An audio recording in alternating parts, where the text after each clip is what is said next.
Chapter 391.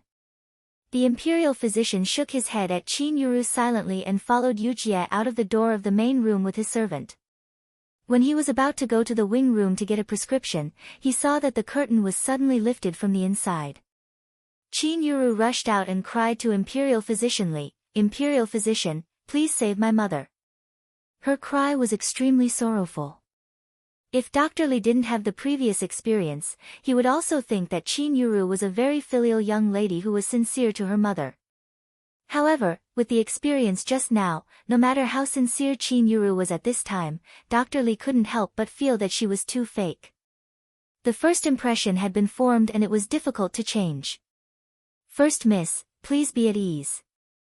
Madam's illness is still the priority. Let her feel better and she will get better soon.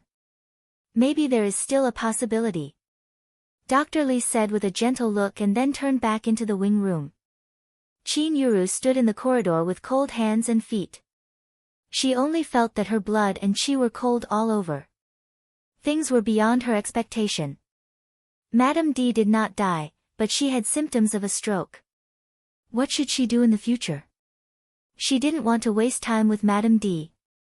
It was her mother who wanted to harm Shui Rulin and Qin Wanru. It had nothing to do with her. Why should she bear the consequences? But that was her mother, that was her biological mother. Tears rolled down Qin Yuru's cheeks one by one. This time, her tears were sincere. If she had known that she was in a half-dead state, she would have been merciless at that time. Anyway, she was too young to marry Di Yan now. Even if she had to observe the mourning period, it would not be a big deal. If her mother died, she could use the power of her maternal grandmother to make Shui Rulin and Qin Wanru die without a burial place. This could be regarded as her mother's soul in heaven. Her mother would definitely not blame her. But what should she do now? For a moment, Qin Yuru was panic-stricken and didn't know what to do. Nanny Huang came from outside the courtyard and saw Qin Yuru standing in the corridor with a panic-stricken face. There were still traces of tears on her face. It could be seen that she really cried just now. Nanny Huang couldn't help feeling a little pity in her heart. Although First Miss had some bad conduct before, she was still filial to her mother. "Eldest Miss, where is Imperial Physician Li?" She came forward and asked softly. "Nanny Huang, what should we do? Mother has a stroke," she said. "She can't get up in the future like a normal person." Qin Yuru grabbed Nanny Huang's hand and said anxiously. "First Miss, don't worry. Madam will get better." Nanny Huang gently patted Qin Yuru's hand and comforted her. "She won't get better. She won't get better. The imperial physician said it's impossible for her to get better," Qin Yuru said painfully, and her tears fell again. She really didn't want to be tied to her mother's side. Other than the hospital bed, there was only a cold room. "First Miss, there are exceptions to everything. Maybe Madam will get better. Don't worry. The general has come back and asked the imperial physician to come over." Nanny Huang sighed and her voice became more gentle. Qin Huayong had just returned.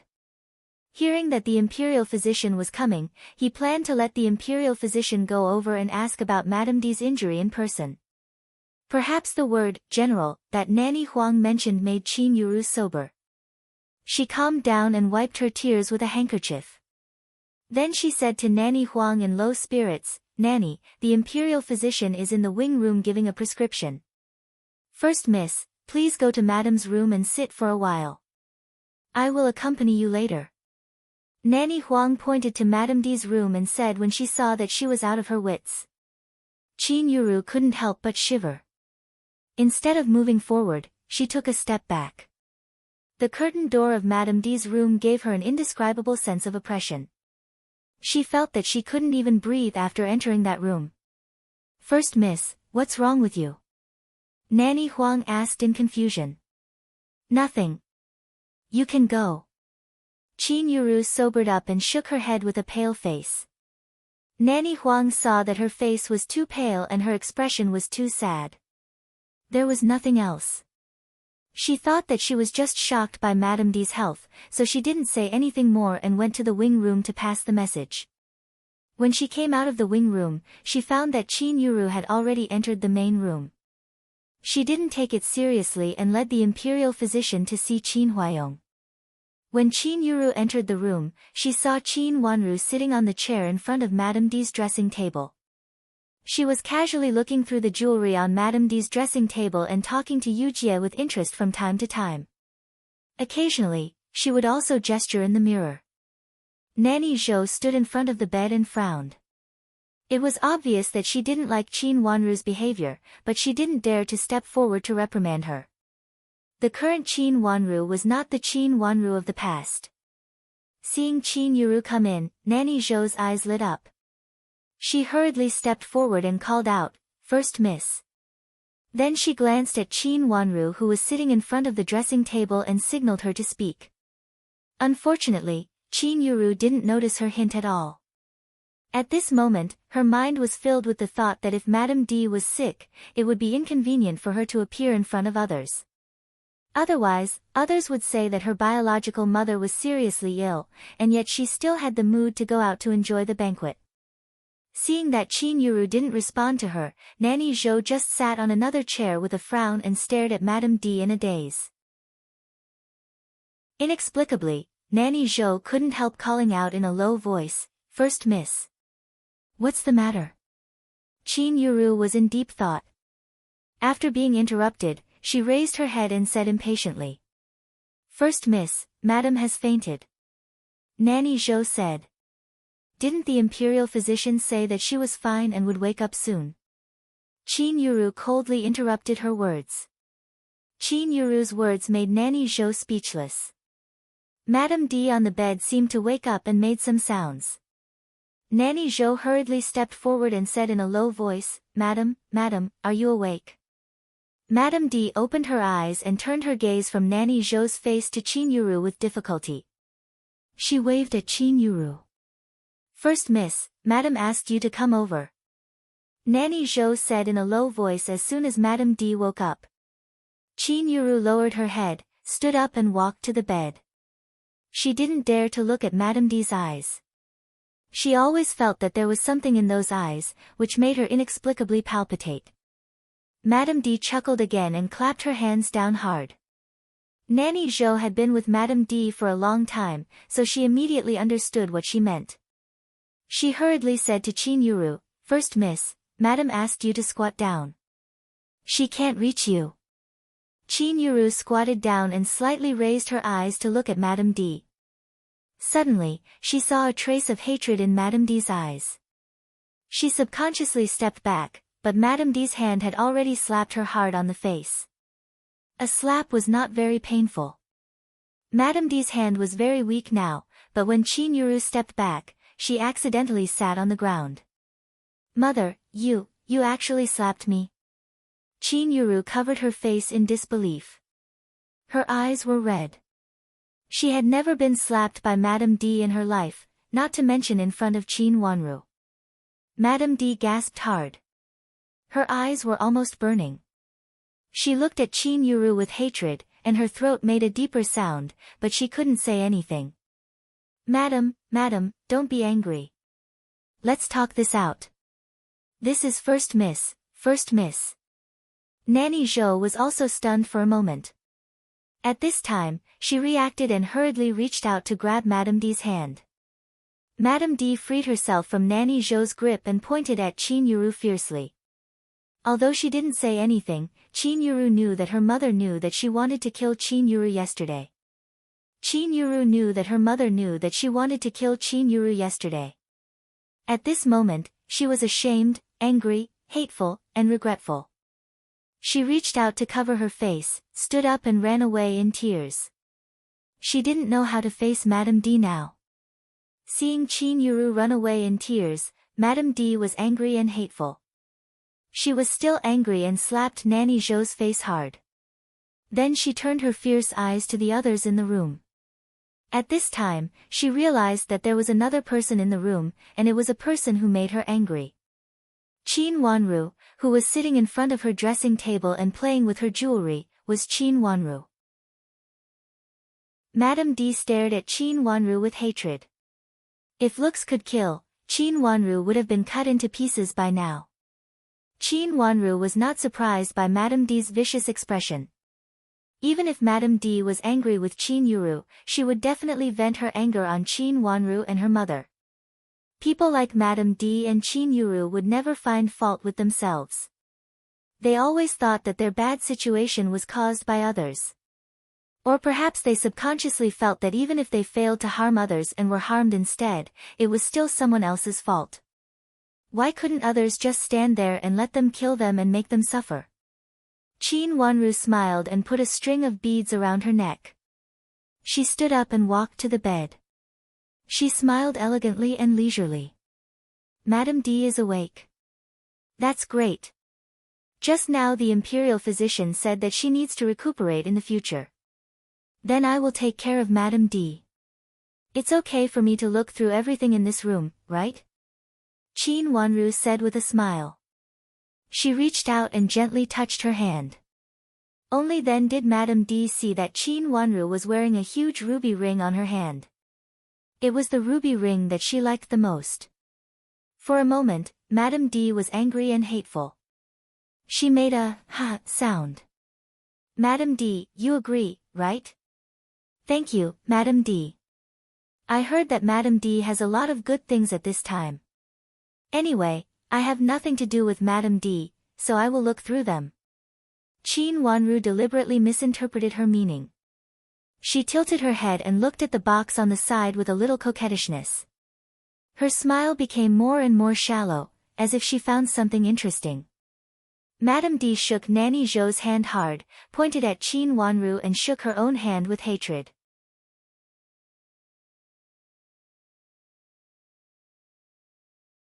Madame D looked not only ugly but also ferocious. What does she want?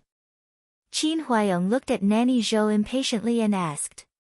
Hearing Qin Huayong's question, Nanny Zhou had to lower her head and said dryly, Madam. Madam means that second miss is still wearing your jewelry, and needs to take it off before leaving. With a bang, Qin Huayong's hand slammed on the table so hard that the corner of the table caved in. Qin Huayong's face was livid and he said to Madame D harshly, at this time, you still care about these worldly possessions. Don't worry. If you die like this, I will bury these things with you, so that you won't feel worried. His words were filled with anger and extreme disgust, which fell into Madame D's ears without any disguise. Madame D struggled painfully for a while, and the blue veins on her forehead also stood out. She was still, hee sound coming from her throat, but she couldn't say anything. She could only slap the edge of the bed hard. There was ink on the edge of the bed, and now it was even more messy. The bed, clothes, and quilt were all stained with ink, looking very dirty. Father, don't be angry. Wanru is not sensible. Just now, I saw some jewelry on the dressing table, so I took it and put it on. I'll put it back right away. At this time, Qin Wanru seemed to come to her senses and said hurriedly. She retreated to the dressing table, and Yujie hurried to take off the jewelry for her.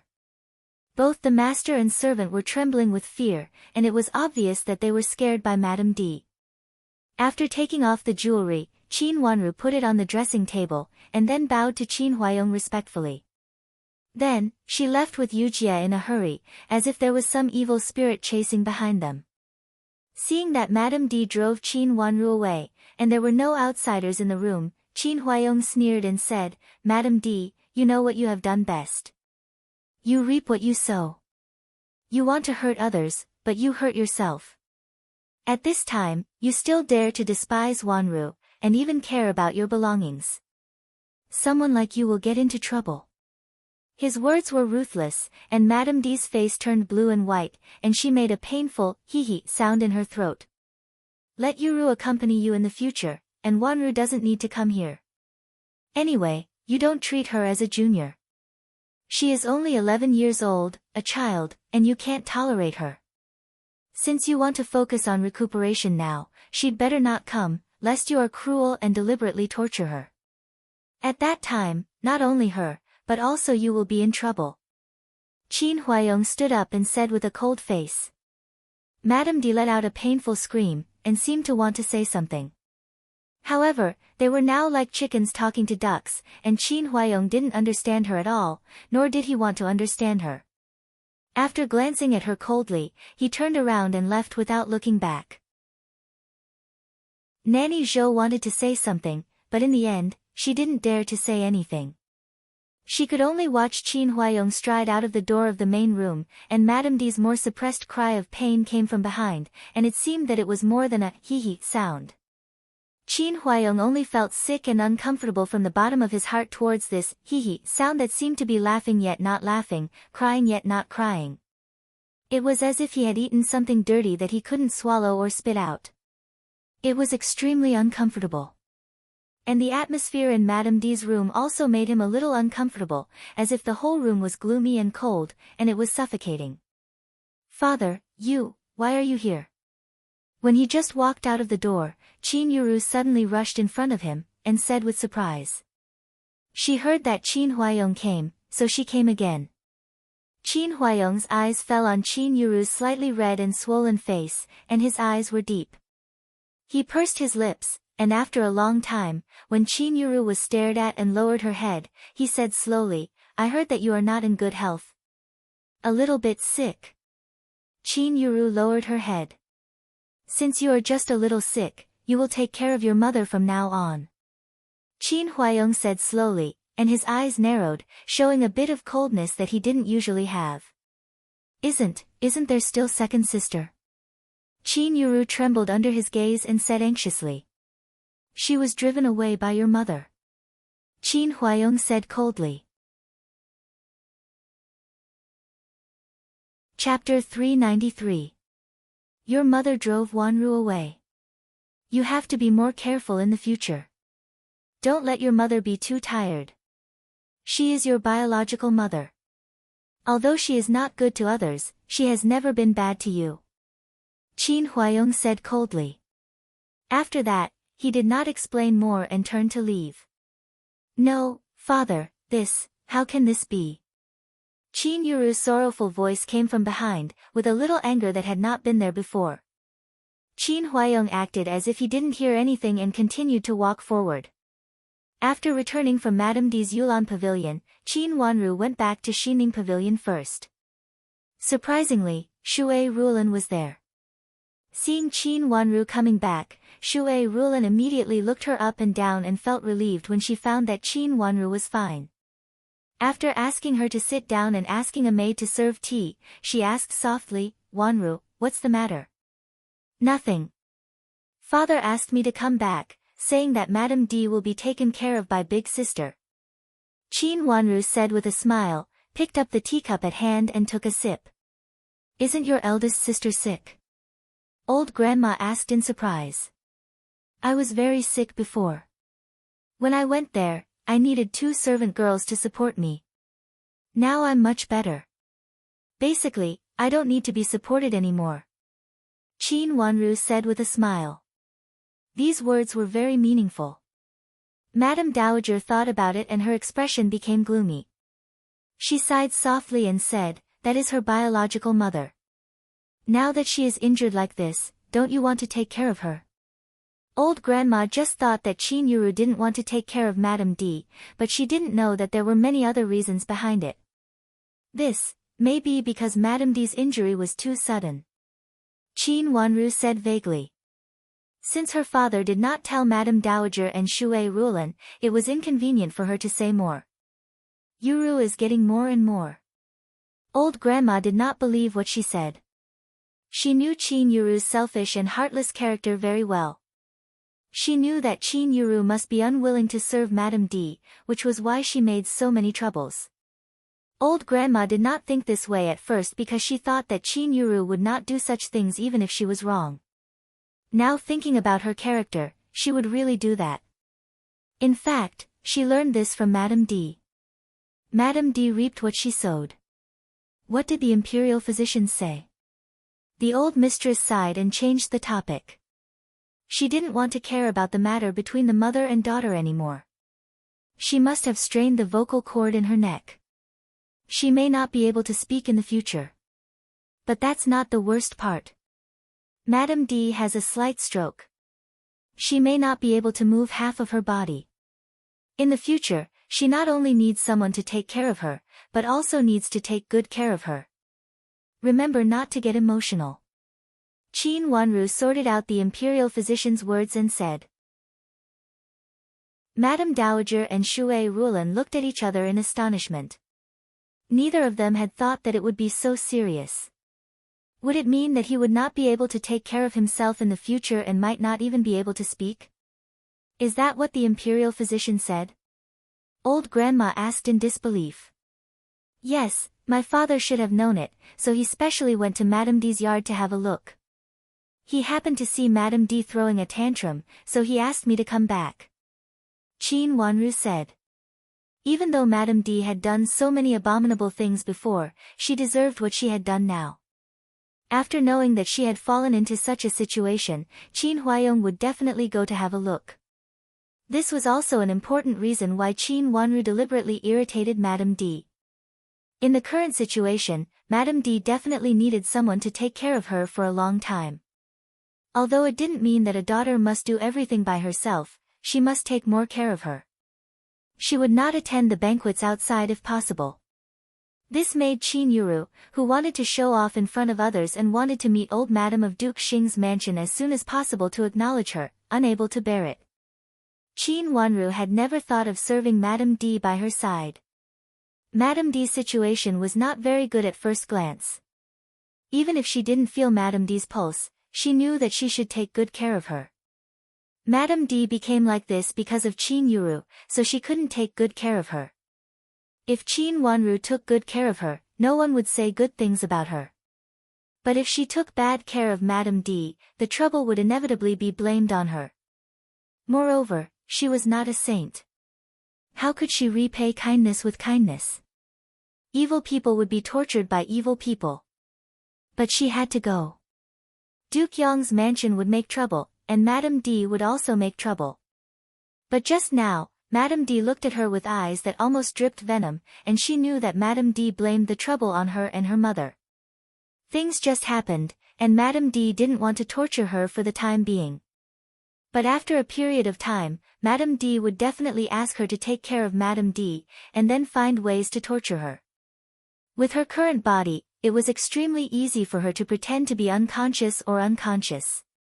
Qin Wanru didn't want to get involved in this kind of thing, so it was better to take action immediately and show that she would take care of Madame D.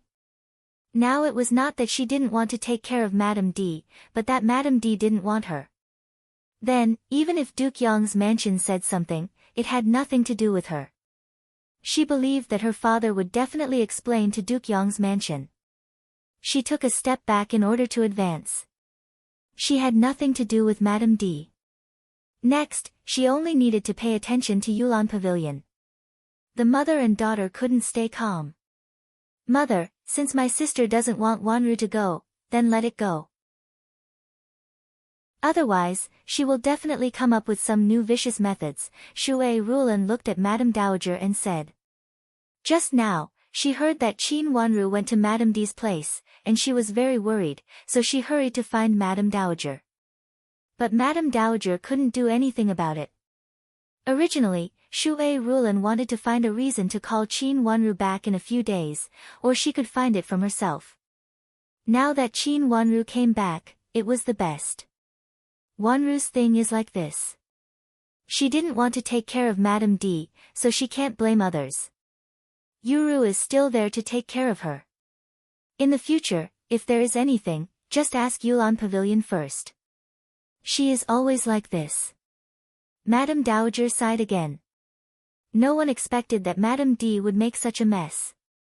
Although Madame Dowager didn't like Madame D, she didn't expect that one day she would fall into such a situation. Mother, don't worry. If there is anything good, I will send it to her first. Shui Rulan nodded and said. They all understood the meaning of her words.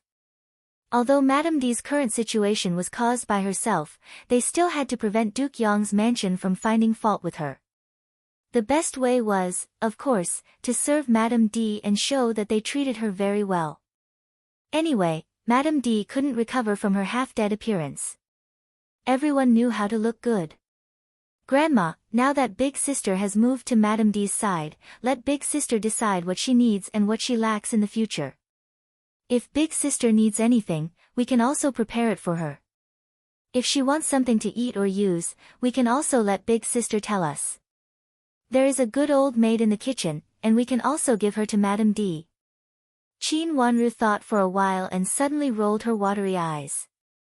She couldn't figure out the role of the suspicious old maid at the moment, so she would first send her back to Madame D's subordinates. She would see how Madame D would react when she found that the subordinate she sent out had come back. She should also be anxious. Okay, that's good. Let the old maid go to the kitchen and put it in Madame D's small kitchen. Madame Dowager nodded and agreed. Mother, do we need to invite other doctors to have a look? Maybe there are other ways to cure Madame D. Shui Rulin was concerned about another aspect, frowned and said. The imperial physician in the palace has said so. If we invite other doctors, will it make the imperial physician unhappy? Madame Dowager still had concerns. Everyone knew that it was difficult to invite the imperial physician in the palace. This time, it was Duke Yong's mansion that invited Dr. Li. If they invited other doctors to have a look, would Dr. Li think that Qin's mansion doubted his authority? Qin's mansion just arrived in the capital city, so they didn't know many things. Madame Dowager had also left the capital city for so many years, so she didn't know whether there was such a taboo in the capital city. Grandma, no matter whether Dr. Li will be unhappy or not, we have to invite other doctors to have a look. Madame D's current situation, if we don't cure her as soon as possible, I'm afraid that she will really be like this forever. If there are doctors in the future, why didn't they invite other doctors to treat her as soon as possible? This matter may fall on our mansion again. Qin Wanru analyzed. What she said was exactly in line with the thoughts of those people in Duke Yong's mansion. But this time, so many people came here, and it seemed that they were going to denounce Qin's mansion. If Qin Wanru didn't say resolutely that Prince Yu could testify this matter, Qin's mansion would definitely be turned upside down at this time. Originally, they came here with a bad intention today. Mother, let's invite other doctors. If someone can cure her, our mansion will definitely give a big reward. Shui Rulin also nodded and agreed with Qin Wanru's words. No matter whether they could save Madame D or not, Qin's mansion must be sincere and try their best to cure Madame D. Okay, I will ask Nanny Duan to talk to your father later and let him decide. Madame Dowager nodded, but she still had some concerns, so she simply pushed the matter to Qin Huayong. After all, Qin Huayong was a man and knew the situation outside. Those things were beneficial to Qin's mansion and him, so they should do as he said. After discussing this matter, Qin Wanru talked with them for a while and then left with Shui Rulin. When they arrived at the door, Shui Rulin looked at Qin Wanru and seemed to want to say something but stopped on second thought. Mother, do you have something to say to me? Qin Wanru looked at Shui Rulin and knew that she had something to say, so she asked with a smile. Wanru, I do have something to ask you. Shui Rulin said and turned to the garden, followed by Qin Wanru. Seeing that Qin Wanru followed, Shui Rulin thought for a while and said, Wanru, what do you think of young Master Qi Tianyu? What do you think? Qin Wanru raised her head in astonishment, looked at Shui Rulin with confusion and said, Mother, what do you mean by asking this? Your father said that Qi Tianyu's writing is excellent and has been recognized by the great scholars in the capital city. He is also very famous among the scholars who will take the exam. Many people expect that he will definitely pass the exam. And now he is also appreciated by Duke Xing. It is said that on the one hand, it is because of Qi Rongji, on the other hand, it is because of himself. Your father thinks that he will have a bright future. Although it sounded like a happy event, Shui Rulin frowned tightly and looked at Qin Wanru with hesitation. She was a woman and didn't think this was the most important thing. If she hated it, it was useless even if he had a bright future. Chapter 394. Wanru, do you know what you are talking about? Shui Rulin stopped, looked at her with a serious face, and said seriously. Shui Rulan did not expect Qin Wanru's reaction. She guessed that Qin Wanru might not like it, but she did not expect that Qin Wanru was so direct and decisive, and did not leave any way out for herself. Mother, I know what father means. Do you still hope that Qi Tianyu is sincere? Qin Wanru looked at Shui Rulan calmly and said, everyone knows what happened between Qi Tianyu and Qin Yuru in Jiangzhou. Later, the marriage was cancelled, and there was such a big scandal. As a man, can Qi Tianyu really let go of the knot in his heart? You mean Qi Tianyu has other reasons? Shui Rulan was surprised at first, and then frowned. Mother, you used to be in Jiangzhou, and you also saw Qi Tianyu. Will a man like him be willing to suffer such a big loss? At that time, Qin Yuru tricked me to get on the bridal sedan chair. If I really went there, I would be ruined, and he wanted to ruin me at that time. But now he suddenly thinks that this marriage is good. Mother, do you believe it? Qin Wanru's long eyelashes fluttered twice, and she said slowly in a low voice. Shui Rulan became silent, and thought about her words. Wanru, your father thinks that Qi Tianyu is good, and he also hinted to Qi Tianyu before.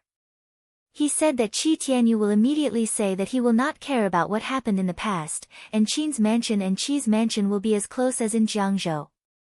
Qi Tianyu said so. Qin Wanru said lightly. Yes. After hearing his words, your father has this idea. He wants to marry you to Qi Tianyu, saying that Qi Tianyu will be a great man in the future. Yuru and Qi Tianyu are childhood sweethearts, and so are you. Qi Tianyu was just angry for a while, but he is not completely heartless to you. Shui Rulan said. Mother, if it is Qi Tianyu, I would rather not marry him.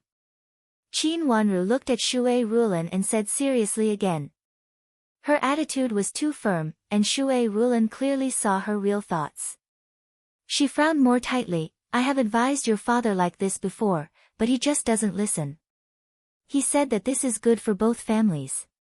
He has no son, and Qi Tianyu will be a great help in the future. Help? Qin Wanru sneered. Of course, she knew what he meant. Since we chose Duke Yong's mansion, we will be at a disadvantage if we turn back. When Qi Baiyu told her about Qi Tianyu's unusual behavior, she knew clearly that Qin Huayong had agreed to it. It was not a surprise that Qi Tianyu appeared in her mansion again and again, but she did not expect that Qi Tianyu had such a plan. Wanru, I also told your father at that time. I'm afraid it's not easy to solve this problem. Your father just likes Qi Tianyu and thinks he's good in everything. Shui Rulan said hesitantly. At that time, she had expected that Qin Wanru would not like it. Jiangzhou was such a big thing, and it was almost ruined. How could Qin Wanru not care about it? Mother, you should tell father that I don't want to. Qin Wanru said after thinking for a while. She had already guessed it.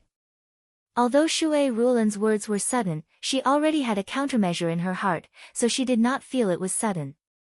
Previously, everyone did not say anything, so it was not convenient for her to say anything.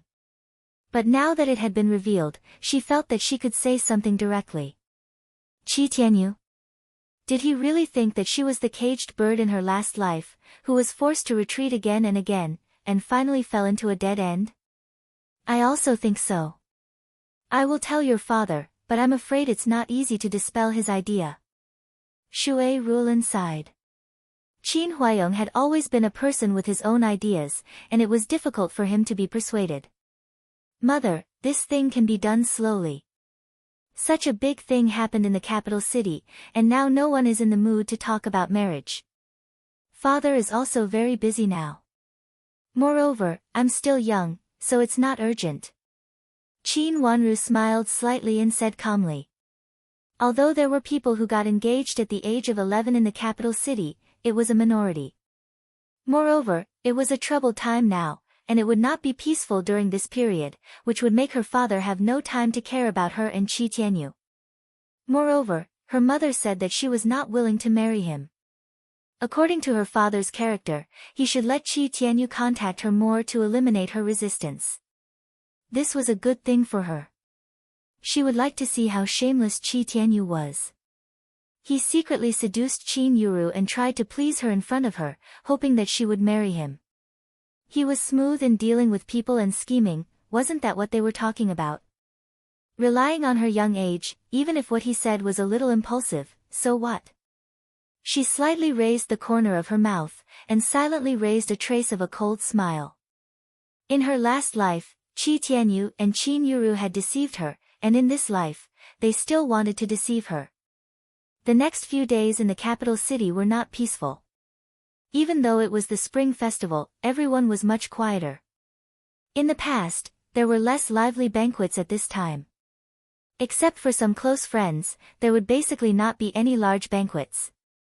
Many people were secretly paying attention to the assassination of Prince Cheng, so they also noticed Prince Cheng, who was devoted to Buddhism. Previously, everyone had heard that Prince Cheng was devoted to Buddhism. Because of his strong Buddhist heart, he had not married a wife and did not have a concubine in his mansion even though he was in his 20s. The servants around him were all manservants. When he went out, he wore plain clothes and rarely appeared in the capital city. Basically, he stayed in the temple he chose. More and more people glanced at Prince Cheng's mansion, so that the situation of Prince Cheng was not as aloof as before. This had nothing to do with Qin Wanru. She was just an unmarried miss of Ningyuan Army General's mansion, and she was a young Mississippi. But now, this matter had actually circled around her head. This made Qin Wanru very surprised. An invitation from Prince Cheng's mansion. Looking at the gilded invitation in her hand, Qin Wanru asked in surprise. Yes, it's an invitation from Prince Cheng's mansion. It was just sent to the mansion, saying that it's for the two misses, First Miss and you. Yu Jie said. Prince Cheng's mansion had now become the center of the whole event, and no one knew when it would break out. Shouldn't it be low-key at this time? Why did they send an invitation to each mansion, and even named the misses of each mansion? Miss, many unmarried misses of aristocratic families have received an invitation. Yu Jie had asked Nanny Duan before, so she hurriedly explained when she saw Qin Wanru's thoughtful face. Many misses of aristocratic families have received an invitation. Besides the misses of aristocratic families, is there anyone else? Qin Wanru was stunned. Her long eyelashes fluttered twice, and her eyes became more and more deep. Besides the misses of aristocratic families, there is no one else. It is said that Prince Cheng is going to choose a wife. So he invites the misses of each mansion to attend the banquet in Prince Cheng's mansion. Qingyue continued. Choose wife. Isn't it said that Prince Cheng is devoted to Buddhism and has no interest in the secular world? Why does he suddenly want to choose a wife at this time? Qin Wanru asked Nanny Zheng, who was beside her, puzzled. Nanny Zheng must know something about the affairs of the palace. Hearing Qin Wanru's question, Nanny Zheng nodded and then shook her head. Then she answered in everyone's puzzled eyes, Miss, Prince Cheng didn't marry in the past. It is said that he had a fiancée when he was young, and they had a good relationship. Later, his fiancée died before marrying him. Prince Cheng suffered a blow and decided to become a monk. At that time, he was very determined. Why does he suddenly want to choose a wife? Nanny Zheng also felt very puzzled. Chapter 395. In fact, this matter was not a secret in the palace. Many people knew it, but no one mentioned it later. Speaking of this, it was said that Prince Cheng was infatuated with Zhong Zi, and he and his former fiancée were childhood sweethearts. When the fiancé died, he wanted to become a monk on the spot, but this matter was suppressed by the late emperor. After that, he had no interest in choosing concubines. The Empress Dowager and the Empress had repeatedly expressed that they would let him choose a concubine and hold him back in case he really couldn't think of it and became a nun. They didn't expect that after so many years, there would suddenly be such a statement in this situation, which made everyone very surprised. Compared with those princes, Prince Cheng was the one who should choose his concubine the most. Nanny Zheng, why do you think he chose concubines at this time? And he really did it? After hearing Nanny Zheng's words, Qin Wanru said in surprise. At this time, no matter whether Prince Cheng really wanted the throne or not, shouldn't he keep a low profile? Why did he choose concubines in such a high profile at this time? I don't know why Prince Cheng chose concubines at this time. Maybe it is the idea of Empress Dowager in the palace? Nanny Zheng hesitated and whispered. Hasn't Empress Dowager always wanted to choose concubines for Prince Cheng? Qin Wanru was not familiar with the people in the palace, so she didn't understand Nanny Zheng's words. Empress Dowager did want Prince Cheng to choose concubines for a long time, but Prince Cheng never agreed. But this time, maybe it is a turning point for Prince Cheng to choose concubines. Nanny Zheng couldn't think of any reason at the moment, so she could only say vaguely to Qin Wanru. Qin Wanru fell silent and suddenly asked after a long time, Nanny Zheng, can I not go? No matter how she looked at it, there was something unusual about this matter. Qin Wanjin did not want to be involved in the eye of the storm at this time. Although Prince Cheng invited a lot of people to choose his consort, not all of them would go, let alone a young miss from an aristocratic family like her. Even the first miss has to go. I'm afraid that the second miss has to go. Nanny Zheng thought for a while and frowned tightly. This matter was a little mysterious. Qin Wanru's heart skipped a beat. Qin Yuru and Di Yan had been engaged for a long time.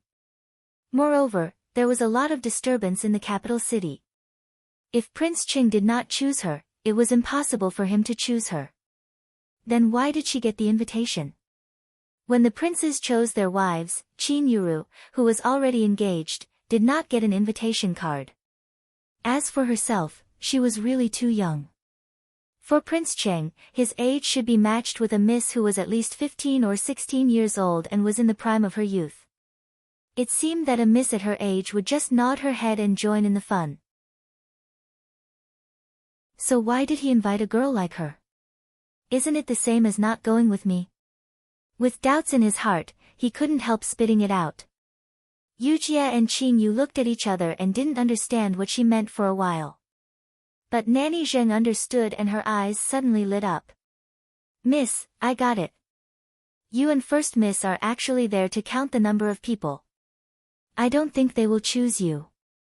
Or maybe they have already chosen the candidates. But if they don't choose you, it seems that they are taking Prince Cheng's marriage too lightly.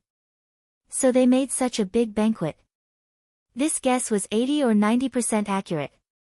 Qin Wanru had lived in the palace and knew that some people in the palace thought differently from people outside the palace. Obviously, one thing only needed to be said face to face. But because there were too many concerns, it was necessary to choose a euphemistic way. The so-called euphemistic way was to go around in circles and finally, there was no choice but to choose this one. I think that the candidate is not very good, or Prince Cheng is not very satisfied with the candidate, so he made such a scene. Nanny Zheng added. Qin Wanru understood this and immediately stopped thinking. She pulled her handkerchief with her fingers and her eyes became more and more deep. Of course, she didn't think it was better not to go. This thing was mysterious. Even if they were watching a play, they could also be regarded as a play by others. No one would know who was singing and who was the mastermind behind the scenes until the end of the show. But she couldn't find a reason. Even Qin Yuru wanted to go, how could she not go? What if I don't go? After hesitating for a while, Qin Wanru still asked. You cannot go if you have a good reason. But if you don't go for no reason, you will definitely offend the nobles in the palace. The so-called nobles might be the Empress Dowager, or even the Emperor. Nanny Zheng's words included several noble people in the palace, which made Qin Wanru more and more silent. It was impossible to pretend to be sick. There were so many imperial physicians in the palace, and it was difficult to fool any one of them. Moreover, Qin Wanru didn't want to pretend to be sick. Otherwise, when Qi Tianyu and Qin Yuru did something, it would be inconvenient for her to go out, and they would take the initiative. What else could be more important than the royal family's affairs? Therefore, she couldn't refuse this thing. She didn't want to go to watch the play, for fear that she would be entangled with the play, but she couldn't refuse, which was also difficult. Then I have to go. Qin Wanru's watery eyes were full of mist, which made her more beautiful. She raised the corner of her red lips, which was pure with a little bit of charm. She was as beautiful as a poem or a painting. Nanny Zheng suddenly felt worried. Miss, you have to be careful. Qin Wanru was stunned for a moment and asked in confusion, Nanny, I am young, so I should be fine, right? Prince Cheng was not young, and he was about the same age as Qin Huayong, so it was impossible for her to contact him. Miss, in addition to the position of princess, there are other concubines. If this is really Prince Cheng's concubine selection, and Prince Cheng agrees to the selection, it is impossible for Prince Cheng to select only one concubine at his age, right? Even if the palace approves the princess, at least one or two concubines should be approved by Prince Cheng himself, right? Nanny Zheng hinted. She secretly sighed in her heart. Her mistress had such a devastatingly beautiful face. It was just that she was a little too young, so she wasn't that outstanding.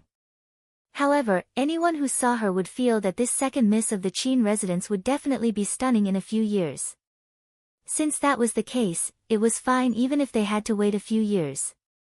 She had seen all kinds of people in the palace, but such an appearance was destined to be extraordinary. Ningyuan Army General's mansion might not be able to protect her. There was one thing that Nanny Zheng was glad about. Fortunately, the second miss was still young, and there should be fewer people who coveted her. If Qin Wanru was 13 or 14 years old now, Nanny Zheng thought that there was at least a 50% chance that she would be chosen. But now she was 11 years old, which was indeed a little young, but it could not guarantee that she would not be chosen. Nanny Zheng thought that she still had to remind Qin Wanru to be careful. Although her master had always been cautious, she was still young after all. Qin Wanru was silent for a moment. She did not think of her appearance, but only thought that Nanny Zheng's words were reasonable. Prince Cheng gave in, and there was such a big rule to select a concubine, so there must be more than one concubine.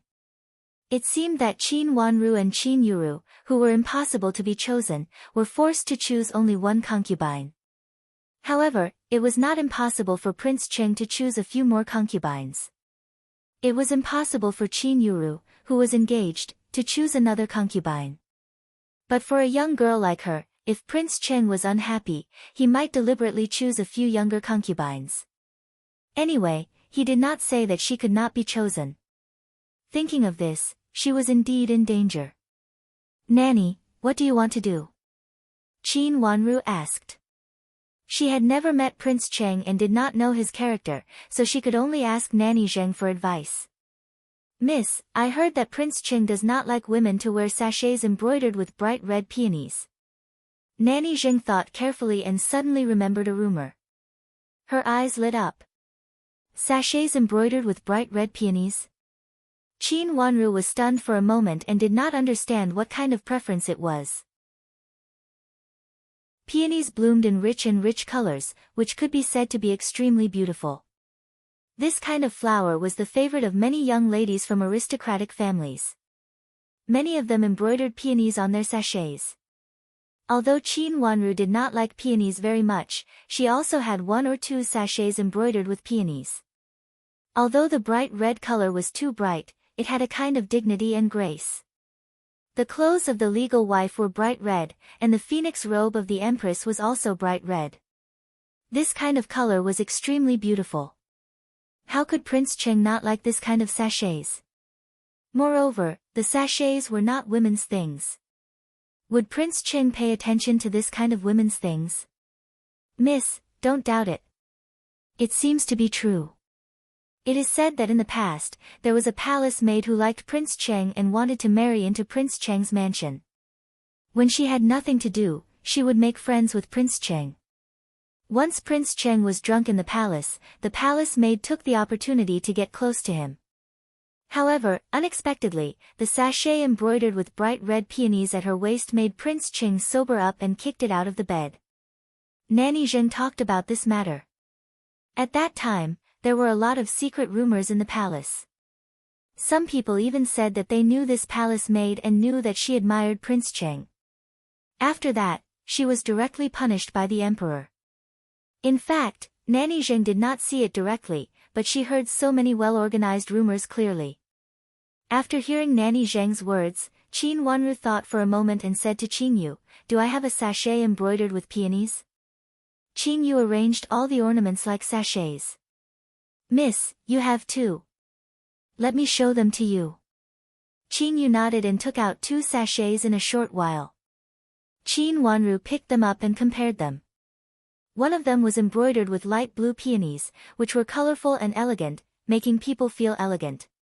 The other one was embroidered with bright red peonies, which were as red as fire and charming. However, such embroidery inevitably made people feel that it was a little too gorgeous.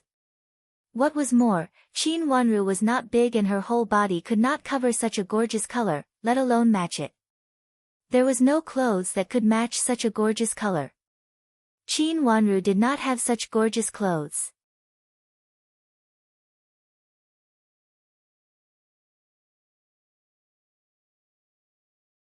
Seeing that she was not in the mood to talk about dressing up, Qin Yuru smiled sarcastically.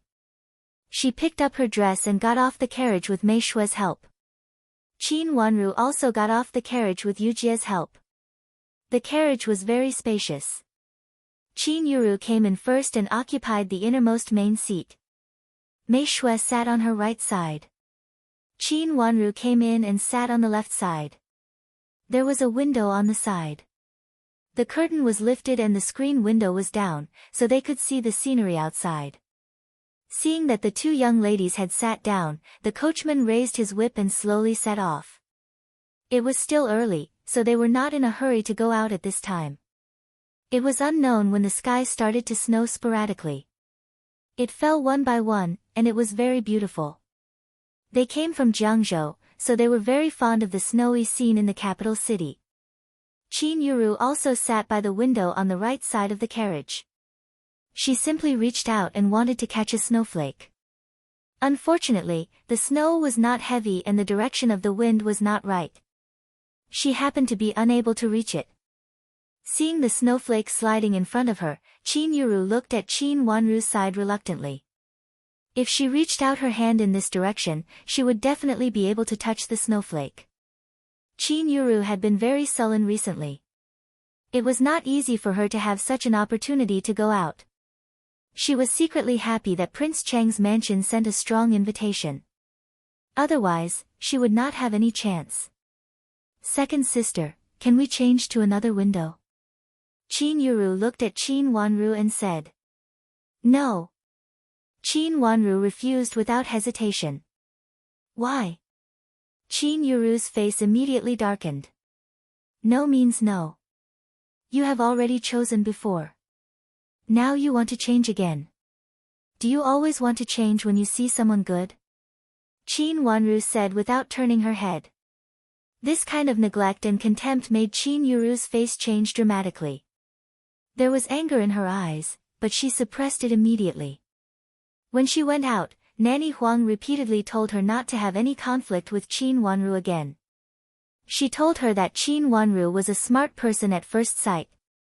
She had to endure it for the time being so that she could slowly step on her. She could not let her guard up. "Second sister, I just want to see the snow on your side. If you are not willing to, then forget it. Why do you have to say such unpleasant words? I was wrong in the past. I listened to my mother and did not treat you as my sister. But now my mother has become like this. Do you still hate her?" Qin Yuru looked a little sad. She lowered her head slightly and looked sad, as if she really thought of Madame D's injury and was sad. "Big sister, we'd better not put on a show anymore." Qin Wanru tilted her head and glanced at her. Her smile became colder and colder. How can a person who can even murder her own mother care about others? This was the darkest place in Qin Yuru's heart, and it was also the thing in her heart that she did not want others to know. Being stabbed by Qin Wanru, she immediately couldn't pretend to be sad. She suddenly raised her head and looked at Qin Wanru viciously. She snapped, "Qin Wanru, what nonsense are you talking about? Whether it is nonsense or not, you know it yourself. Qin Wanru said lightly. Big sister, now you are serving Madame D. Have you seen her resentful eyes? Do you think that if Madame D gets better, she will definitely want to strangle you? She said this very calmly and even had a gentle smile on her face. But in Qin Yuru's eyes, she was shocked and her fingers could not help trembling. These days, Madame D looked at her in a very strange way. There was a depth in her eyes that she could not understand. But occasionally, when she helped her drink the medicine, Madame D unceremoniously knocked the medicine beside her. It could be seen that Madame D hated her. Her biological mother hated her. Qin Yuru could not help panicking when she thought of this. Would Madame D get better? Would she get better? What should she do if she got better? What should she do if she got better? These questions were the most tormenting Qin Yuru recently. She even woke up in the middle of the night with a start. When she woke up, Madame D stared at her with a pair of eyes that were like that of a dead fish. She did not even blink. Then she stretched out a pair of withered hands to grab her throat. Ah! Qin Yuru screamed and held her head. First miss, first miss. I'm here. Don't be afraid. I'm here. Mei Shui said and reached out to hold Qin Yuru. Her anxious voice made Qin Yuru come to her senses. She grabbed Mei Shui's wrist with trembling fingers and pinched it hard. Mei Shui kept screaming in pain. After a long while, Qin Yuru came to her senses.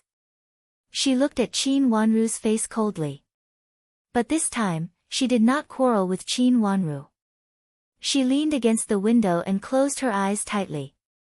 Mei Shui sat aside with tears in her eyes, holding her hand that was pinched in pain. Yujie looked at Qin Yuru with vigilance. She was afraid that Qin Yuru would hurt Qin Wanru. Qin Wanru did not care about it and continued to look out of the window. In fact, she and Qin Yuru had already fallen out with each other. Even the thing on the street had not been completely settled. But now everyone's focus was on the assassination of Prince Cheng. However, Qin Yuru always liked to show that she was like a sister in front of others, which really made others feel sick of her. It had not been a long time since the incident of beating and scolding in the street. Now she and Qin Yuru were intimate. Although some people thought she was generous, more people would think she was cowardly. Someone from Duke Xing's mansion should also come today. Madame of Duke Xing would definitely not let go of such a chance to make sure that Qin Yuru would come out. However, since it was Prince Cheng's consort selection banquet today and no elders were invited, old Madame of Duke Xing could not come out even if she wanted to. She had the chance, but she could not come in person. Even if she liked Qin Yuru, she had no chance. Therefore, she would definitely ask other people from Duke Xing's mansion to find a chance to contact Qin Yuru. The first miss of Duke Xing's mansion was noble. Naturally, she would not do such a thing. She would not get involved. Then the most likely person should be the daughter of a concubine. A trace of deepness flashed in her watery eyes. Prince Cheng's mansion should be very lively today, so she had to be more careful. He was already prepared for this. He straightened his clothes and turned his attention to the window. Miss, what's going on outside? Seeing that Qin Yuru did not move, Yujie stuck her head to the window and helped Qin Wanru to look out of the window. At this time, the carriage was on the street. Although there were many people, it was completely different from the crowded scene in the past. It was much more deserted. In addition, it was snowing outside, which made people feel that the whole street was shivering. The scenery outside the window became familiar. Looking at this familiar scenery, Yujie could not help but let out a low, but immediately stopped talking. She turned her head to look at Qin Yuru. Seeing that Qin Yuru was still leaning against the window with her eyes closed, she was relieved and gently pulled Qin Wanru's sleeves. Qin Wanru nodded. She had long known that this road led to Butterfly Clothing Shop. They were about to arrive at Butterfly Clothing Shop. Recently, she had been so busy that she did not have time to go out to see Nanny Dong. However, on the eve of the new year, she asked Qin Yu to prepare a gift and send it to Nanny Dong. She had to find time to ask about what Nanny Dong had told her last time. Thinking of this, she saw the door of Butterfly clothing shop. The people at the door were not bad. Women in gorgeous clothes were coming and going. However, it was a little worse than a few days ago. It should be because of the assassination in the capital city, which also reduced the business of Butterfly clothing shop. But the next moment, Qin Wanru's watery eyes suddenly widened. She saw Nanny Dong was not in the shop, but in an alley outside the shop with a man. She only saw the back of the man. They seemed to be talking about something. Then the carriage flashed by, and she inexplicably felt a little familiar. Chapter 397. As the carriage passed by, Qin Yuru's eyes became a little gloomy. She should have seen this man in her last life, and she should have seen him several times. When she passed by just now, although she only saw his back and side profile, she still felt that he was familiar. However, when she thought about it carefully, she had no clue. Miss. A voice came into her ears, which made her come back to her senses. What's the matter? She turned to look at Yujie. Miss, why are they still checking people on the road? Yujie pointed at several soldiers in surprise and said. The carriage went all the way, and at this time, several soldiers appeared in their sight, and the carriage suddenly stopped. What's going on? Qin Yuru opened her eyes and asked. Mei Shui lifted the curtain and looked out. Miss, the road in front is blocked, and it is full of carriages. Go down and have a look. Qin Wanru thought for a moment and ordered Yujie. Yujie nodded and jumped out of the carriage. After a while, she returned to the carriage. Miss, the road in front is blocked, and it is said that they are looking for an assassin. This road is the road to Prince Cheng's mansion. Today, all the young ladies of Prince Cheng's mansion are here, so we have to check every carriage along the way, and we can only go after the check. Yujie reported. After the check. Are there many carriages in front? Qin Wanru frowned and asked. There are many carriages in front, and I just had a general look. Looking over, one carriage after another, I can only see the places where they are parked in the distance. Yujie said.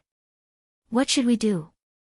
If we block all the way, I'm afraid it will be lunchtime. Qin Yuru said with a gloomy face. She finally had such a chance to come out, and she did not want to slip away under her eyes. For this opportunity, she even refrained from quarreling with Qin Wanru just now. Nanny Huang's words were in her ears, and she would not let the opportunity slip away, especially today. She came prepared. Qin Wanru ignored Qin Yuru's unkind words, and only lowered her head to think for a while. After a while, she said to Yujie, then wait. After saying that, she leaned against the wall of the carriage, and her long eyelashes fell on her eyes. It seemed that she was going to close her eyes to rest. How can we just wait like this? How long do we have to wait? Qin Yuru stretched out her foot and gave Qin Wanru a hard kick. What do you mean, big sister? Qin Wanru drew back her feet, slightly opened her watery eyes, and asked indifferently. Of course, let your servant girl ask around to see if there are any paths that we can take. We can't wait until the banquet is over. Qin Yuru scolded her anxiously. Nanny Huang said that it would be too late if they waited until the banquet. Big sister, if you feel that you can't wait, you can ask Mei Shui to inquire about the news. As for Xiaolu. Qin Wanru narrowed her eyes slightly, and a trace of sarcasm flashed in the bottom of her eyes. If the path can be taken, why do we need to stay here? I'm afraid there are many young ladies who are eager to go to Prince Cheng's mansion. Although she was not in love with Prince Cheng, there were many young ladies who were full of imagination about Prince Cheng. Compared with people who came to the capital for the first time, other young ladies from aristocratic families were more familiar with the roads. However, since everyone had to block here, it was obvious that they couldn't take the path, or there were no shortcuts. In fact, Qin Wanru thought it was good. They blocked the road, and everyone was here. Even if it was late when they arrived at Prince Cheng's mansion, they could leave after a hasty banquet. The reason was naturally that they were worried about Madame D in the mansion. Madame D was seriously injured, and the whole capital knew that Qin's mansion had been looking for miracle-working doctors everywhere recently. However, no matter who came to see Madame D, there was only one sentence, which was to take good care of her. What would happen next depended on the treatment. Now no one dared to say that Madame D would definitely recover. This answer was within Qin Wanru's expectation. Although she did not directly feel Madame D's pulse at that time, she could still see Madame D's condition. Even Imperial Physician Li in the Imperial Palace said that he could do nothing. How many miracle-working doctors were there in the world? If there were really doctors whose medical skills were better than imperial physicians in the Imperial Palace, they would have been summoned to the Imperial Palace to see Chu Luchen. Compared with Chu Luchen, Madame D was really nothing. However, this reason was a good reason to leave Prince Cheng's mansion. Since the invitation card had come, she could not refuse it, but it was okay to leave earlier. Qin Wanru sensitively felt that Prince Cheng's mansion had become the center of turmoil, and it was best to stay away from it at this time. However, she thought so, but Qin Yuru did not seem to think so. She frowned slightly, looked Qin Yuru up and down, and had an idea. Could it be that Qin Yuru had other thoughts about Prince Cheng? If Mei Shui is gone, I will have no servant girl to serve me. Qin Yuru stared at Qin Wanru and said naturally. Her words were so self-righteous that Qin Wanru almost laughed out of anger. At this time, Qin Yuru was still so arrogant.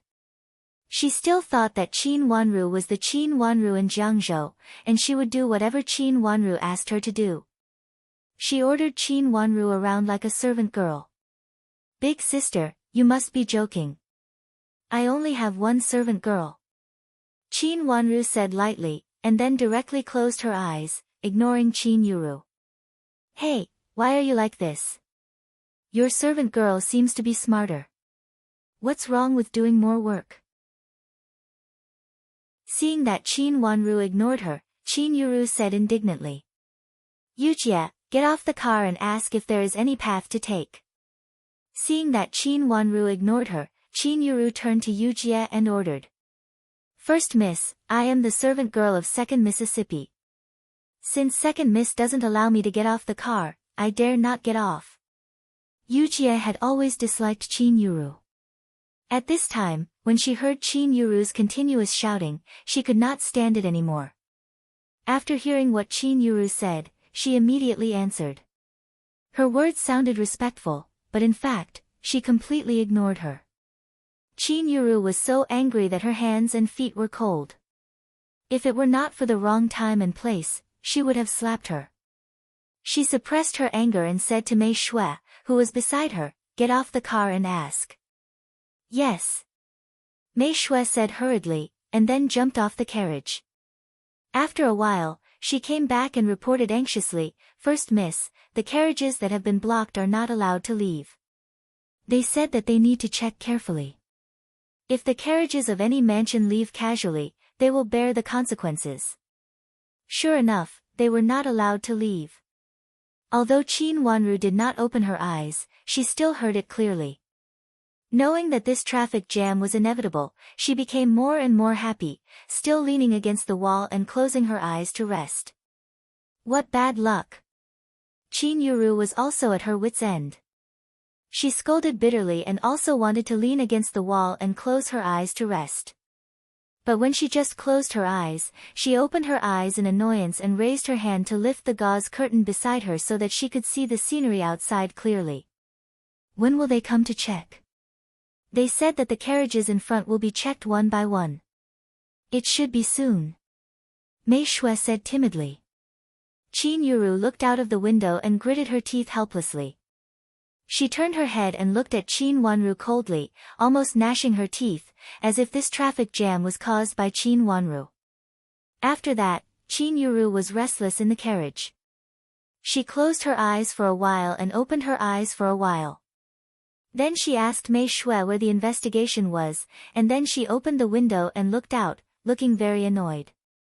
She looked out from time to time, but did not see anything. Instead, she was seen by others. In a restaurant not far from their carriage, the window of a private room was facing the intersection where they were. Two men were standing there, looking down.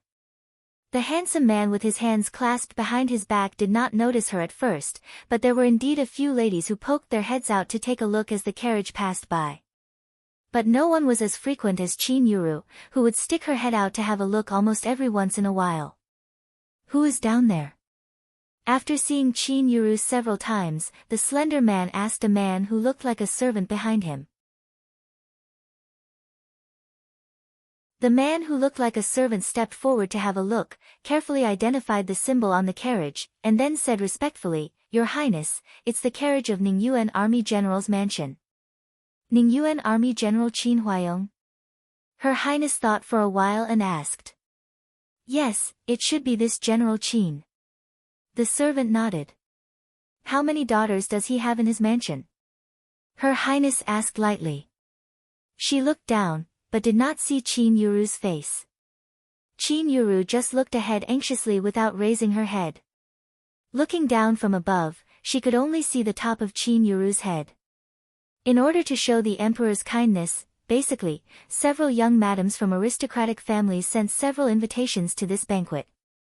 Ningyuan Army General only has 2 daughters, but it seems that they are not his biological daughters. The servant reported. The affairs of Qin's mansion had been noisy, one after another. Even if they did not take the initiative to inquire, they could hear a lot of news. "What do you mean?" Her Highness was curious. It was a pity that Qin Huayong had 2 daughters. If both of them were not his biological daughters, then Qin Huayong would be really pitiful. In the beginning, it was said that the second miss was not his biological daughter. It seemed that General Qin picked her up in the chaos of war and then raised her as his biological daughter. But soon it was said that the first miss was not his biological daughter either. It was said that Madame General beat the first miss all over. If she was his biological daughter, how could she be so cruel? The servant said. "Is Madame of Ningyuan Army General so fierce? Isn't it said that when she was injured, she looked for doctors everywhere, even the imperial physicians in the palace, but all of them were at a loss?" His Highness asked curiously.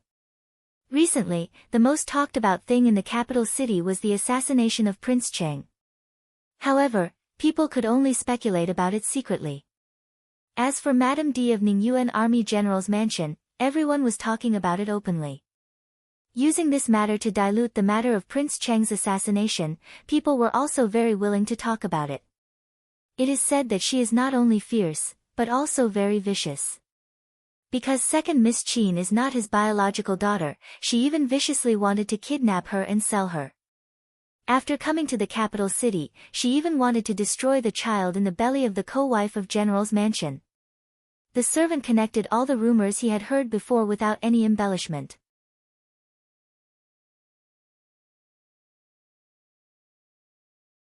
Chapter 398. Your Highness, in fact, not all of them are like this. Some women are very virtuous and generous, and they will not do such vicious things. The servant paused and said cautiously.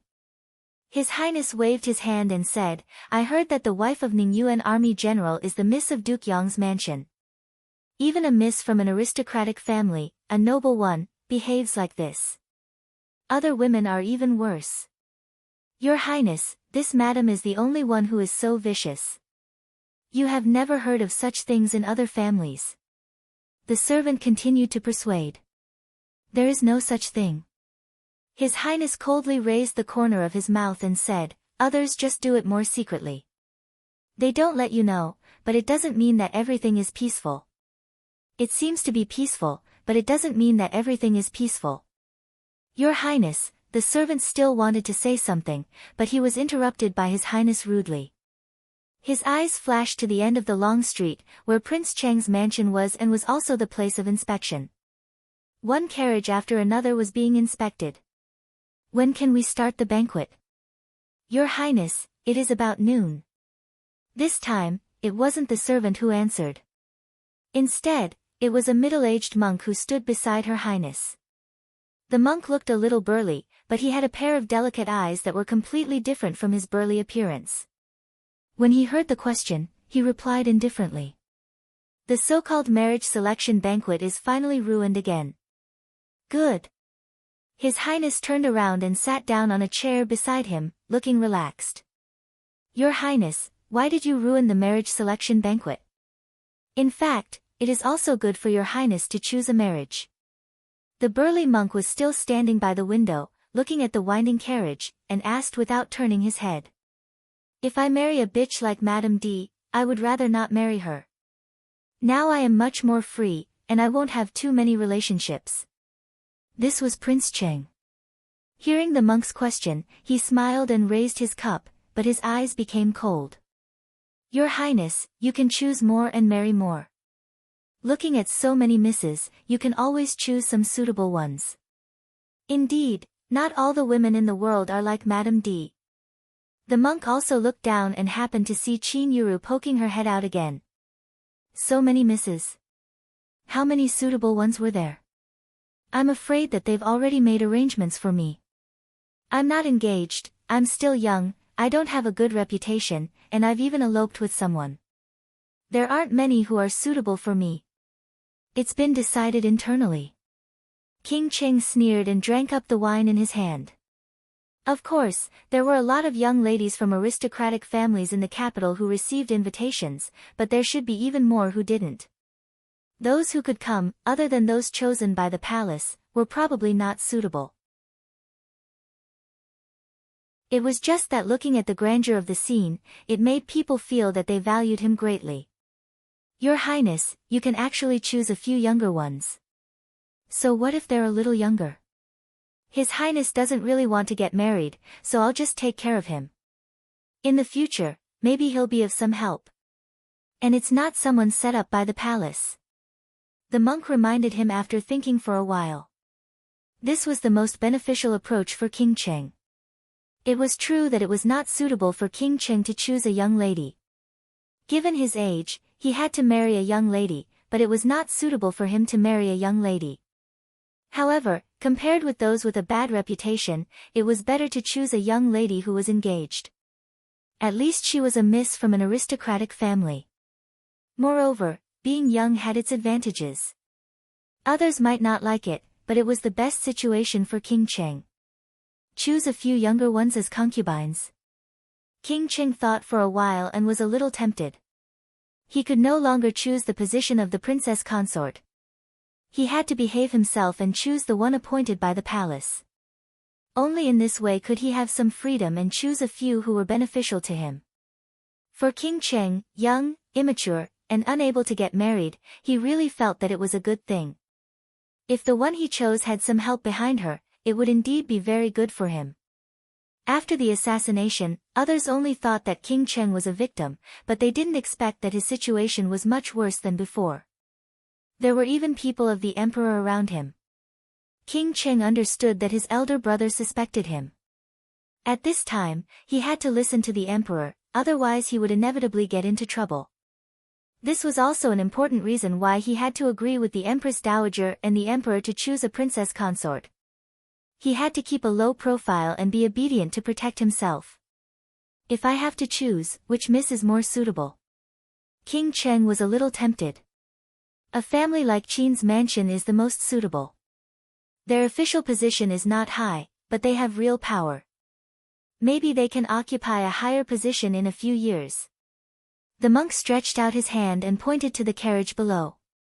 It happened that the carriage of Qin's mansion was inside. The miss of Qin's mansion. This first miss has been engaged, and she has a vicious reputation. I heard that she beat and scolded second miss in the street. Hearing this, the servant was anxious. He thought that the monk was talking about Qin Yuru, so he hurriedly reminded King Cheng. It's not this first Mississippi. This first miss has a bad reputation, and it can't be stopped easily. The heir of Duke Yong's mansion is not a good man, and he also has a bad reputation. Moreover, they are cousins. This marriage is a good match, and no one will dislike the other. The monk said. Although he was a monk, he was clear and logical about the affairs of aristocratic families, and his words made King Cheng nod repeatedly. I'm talking about the second miss of Qin's mansion. I heard that she is still young, but we can consider it. The monk said again. Didn't you say that she is not Qin Huayong's biological daughter? What's the use of her? King Cheng said disapprovingly. Since she was not his biological daughter, she did not have much affection for him. If he needed her to do something in the future, he might not do his best. No, Your Highness, you are wrong. I think the second miss is a smart person. The monk shook his head and sat back in the chair with a kind smile. What do you mean? King Cheng looked at the monk and asked with a smile. When Madame D of Duke Yong's mansion was in the capital city, I heard that she was not a good person. She has been in charge of the backyard for so many years, but now she has a bad reputation, and even her daughter has a bad reputation. She was even accused of beating and scolding her sister in the street. How stupid she is to do this.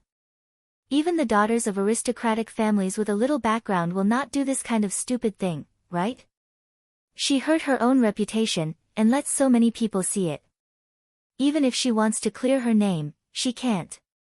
The monk said with fervor and assurance, I think the co-wife in Ning Yuan Army General's mansion and the second miss will benefit the most from this matter.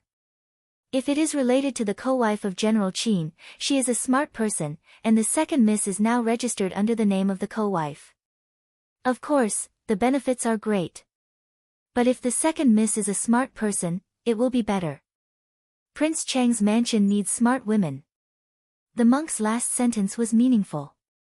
King Cheng fell silent and seemed to be a little hesitant. Your Highness, since you have to choose concubines this time, you have to choose a few who may be suitable or useful.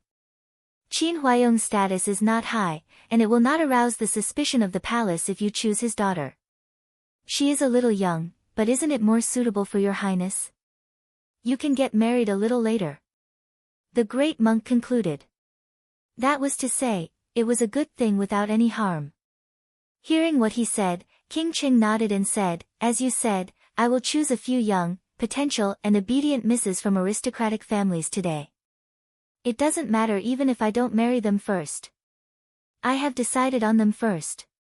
King Cheng would never consider those with a bad reputation, but a bad reputation might affect his reputation later, which was the last thing King Cheng wanted to see.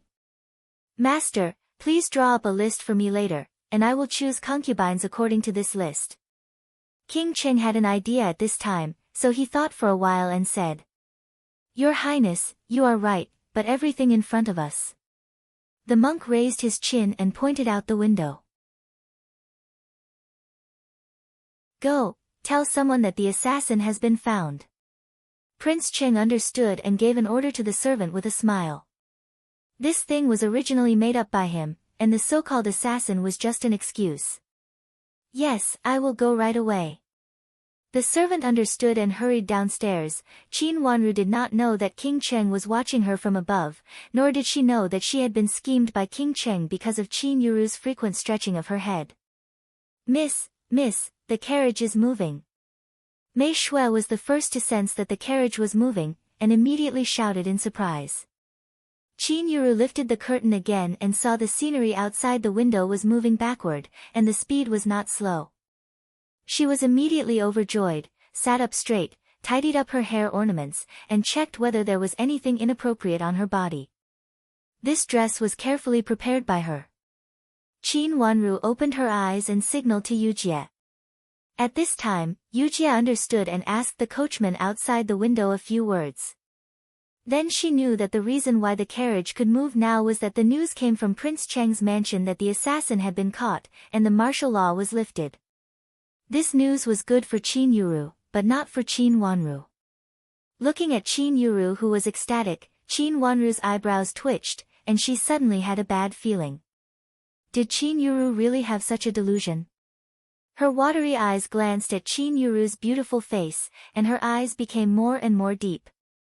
Qin Yuru had better not think like this. Did she really think that she was a banknote, and everyone would like her and couldn't wait to marry her?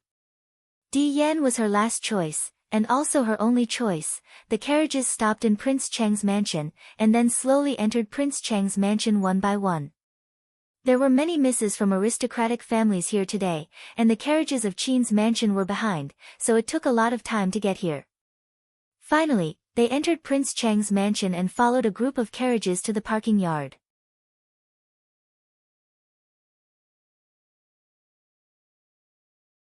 Chapter 399. She had seen Xiao Jia, the second miss of Duke Xing's mansion, when she was in the palace. She looked around and found that the carriage of Duke Xing's mansion happened to stop beside her carriage. It was really a coincidence. Standing next to Xiao Jia, was another miss, who Qin Wanru knew. She was Xiao Caihuan, the daughter of the third branch of Duke Xing's mansion. There were 3 branches in Duke Xing's mansion. Xiao Yinhao was the only one left in the first branch. The second branch had a son and a daughter of lineal descent and a daughter of lineal descent. The third branch also had 2 daughters and a son of lineal descent. Xiao Caihuan was the eldest daughter of lineal descent in the third branch. Third miss of Duke Xing's mansion. Xiao Caihuan was arrogant and usually looked up at others.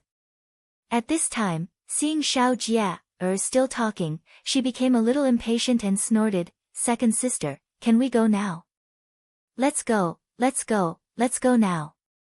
Third sister, this is the first miss of Qin's mansion, the one grandma liked very much before. Xiao Jia, introduced her with a smile. She knew Xiao Caihuan was arrogant, so she immediately smiled. She was just a daughter of lineal descent, so her status in the mansion could not be compared with that of Xiao Caihuan. Is she the one who smashed Grandma's blood jade bracelets in the street? Xiao Caihuan glanced at Qin Yuru's face and said disdainfully. Qin Yuru blushed and heard some low sneers in her ears. She knew that it was made by several misses around her. She was ashamed and annoyed at the moment, but she also knew that she could not offend Xiao Caihuan at this time. She immediately gritted her teeth to calm down and bowed sideways to Xiao Caihuan with a smile. Third miss, you misunderstood me. The blood jade bracelets given to me by your grandma have been worn on my wrist all the time. Qin Yuru stretched out her wrist and happened to show them the pair of blood jade bracelets on her wrist. Qin Wanru glanced at them and immediately recognized that the pair of blood jade bracelets was the pair she had asked Rui and Great Elder Princess to give her before. She immediately stepped aside calmly. Didn't you say that you have smashed them in the street? Xiao Jia, was also curious. There were many rumors about this. It was said that the first miss of Qin's mansion beat and scolded her sister and also smashed the pair of blood jade bracelets given by old Madam of Duke Xing, not this pair, but the pair I wore before. I accidentally dropped the bracelets when I was playing with my second sister. Nanny Huang told her. Qin Yuru lowered her head and said with a little sadness, Qin Yuru. Nanny played with scolding. Nanny played with Qin. Nanny of Aris Wu clan Qin. Xing Ling and said, Wu Wei Qin, Qin Xing, Wu, Qin, Xing was, Qin, who was, Miss, Qin, Xing, Li, Miss, Li, Yi, Wu, and, it was impossible for Madame D to teach Qin Yuru. During this period of time, Madame D had not calmed down. Until now, she might not have figured out that Qin Yuru would kill her biological mother. How could she spare time to teach Qin Yuru? Nanny Zhou was even worse. After Madame D's incident, Nanny Zhou had seen Qin Yuru's cruelty. At this time, Nanny Zhou did not dare to give advice. Moreover, even if Nanny Zhou dared to give advice, Qin Yuru would not believe her. There had been estrangement between mother and daughter. How could Nanny Zhou not be afraid of Madame D's revenge? Then who was this person? Her watery eyes glanced at Mei Shui. It could not be Mei Shui. Thinking of the people around Qin Yuru, it seemed that only Nanny Huang could meet this condition. Nanny Huang could not only deter Qin Yuru, but also speak in front of Qin Yuru. However, when Nanny Huang first entered the mansion, Qin Wanru did not think that Nanny Huang would stand on Qin Yuru's side wholeheartedly. It seemed that something she did not know must have happened. Thinking of the several female masters of Duke Yong's mansion who came over aggressively that day, Qin Yuru thought that it should be old madam of Duke Yong's mansion who took action. Otherwise, with Nanny Huang's qualifications, Qin Yuru could not control Nanny Huang at all. In the future, she must pay more attention to Nanny Huang. Compared with Nanny Zhou, Nanny Huang had seen more people and was an etiquette instructor. She had more complicated relationships and knew more misses from aristocratic families. She would be a great help to Qin Yuru. After figuring out these things, Qin Wanru stood aside calmly. It seems that Grandma's blood jade bracelet is not broken. Xiao Caihuan looked at Qin Yuru sarcastically. She really looked down on this first miss of Qin's mansion. Even if she was engaged to the heir of Duke Yong's mansion, so what? She was a playboy who could not be helped. Even if the sisters really did not get along, there was no need to fight in the street. Not only would it be shameful, but it would also ruin their reputation. She really came from a small place and had no manners. Yes, it is not broken. How could I let the blood jade bracelet given by old madam break? Qin Yuru said with a stiff smile. She was also proud, but now she had to yield in front of Xiao Caihuan. She felt aggrieved and annoyed. Then this pair of blood jade bracelets is lucky. They are not broken when you beat and scold your sister. It is really lucky. Xiao Caihuan sneered and ignored Qin Yuru. She called Xiao Jia, and was about to leave. First Miss Qin, I will talk to you later. I am leaving. Xiao Jia, smiled kindly at Qin Yuru and left with Xiao Caihuan. This time, Xiao Caihuan was the leader of entering Prince Cheng's mansion. As a daughter of a concubine, she had to follow Xiao Caihuan. Seeing the Xiao sisters leave and hearing the low sarcasm in her ears, Qin Yuru blushed. She was angry and resentful, but she suppressed the anger in her heart. When she entered Duke Xing's mansion and became the granddaughter of old madam, she would argue with Xiao Caihuan.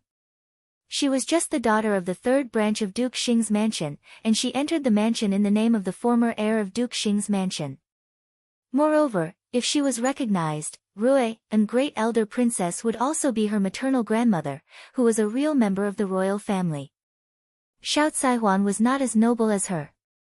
Thinking of this, she exhaled hard and exhaled all the depression in her heart. Then she squeezed out a smile and said to Qin Wanru kindly, "Second sister, let's go in." Qin Wanru nodded and followed Qin Yuru. However, she consciously moved away from Qin Yuru's shoulder and happened to walk behind her. Her attitude was neither cold nor warm, but she maintained her respect for Qin Yuru, or it could be said that she was alienated from Qin Yuru. Her attitude was actually the most appropriate. After all, she was still young and could not hide her emotions. It had not been long since Qin Yuru beat and scolded her in the street.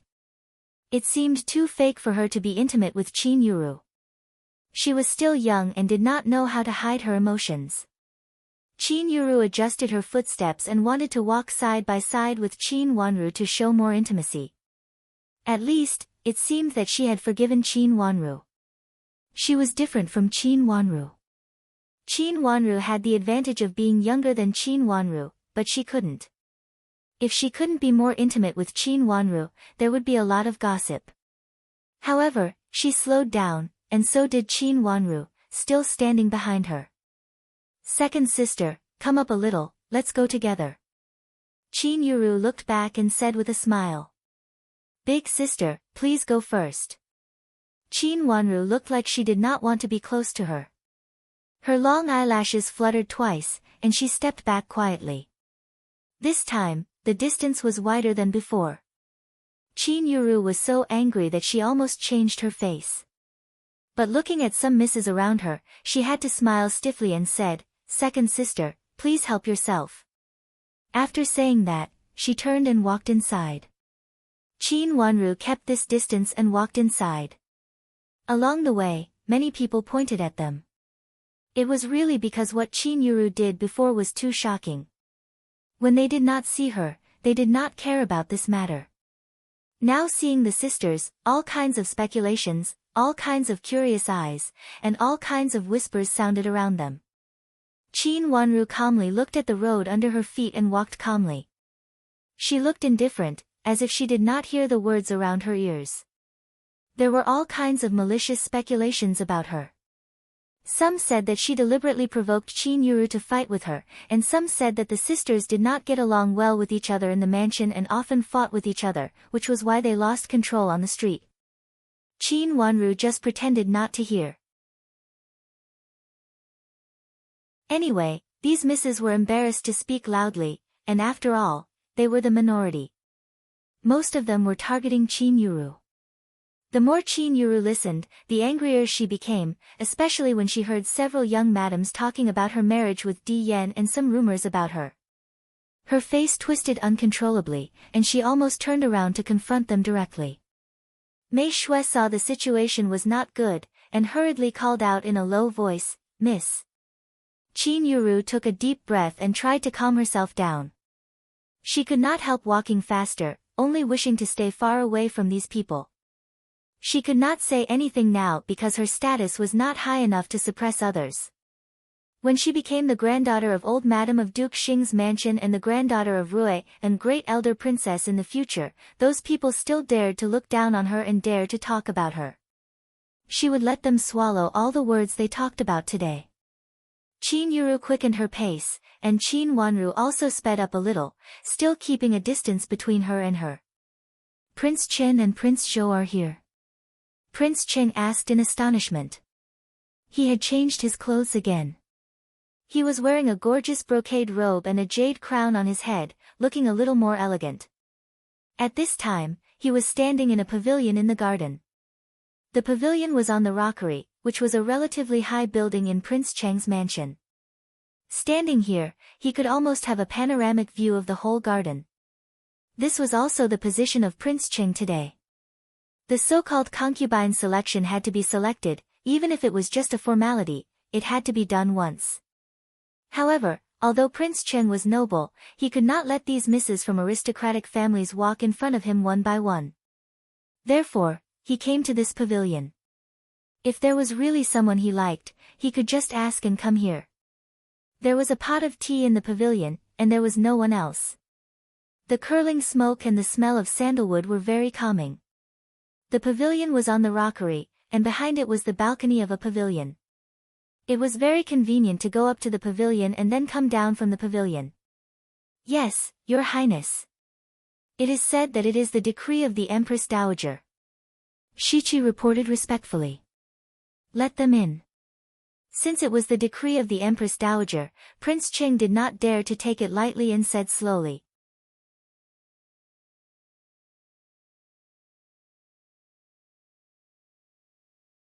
Chapter 400. Only Prince Zhou and Prince Chen. Prince Cheng frowned tightly. "Yes, only these two princes. There are no other particularly eye-catching people." Shichi said. "Has Great Elder Princess come?" Prince Cheng stopped asking about this matter and changed the topic.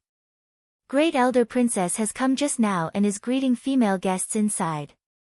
She just told me to bring them here later and let Your Highness have a good look at them. You have to pick some suitable ones."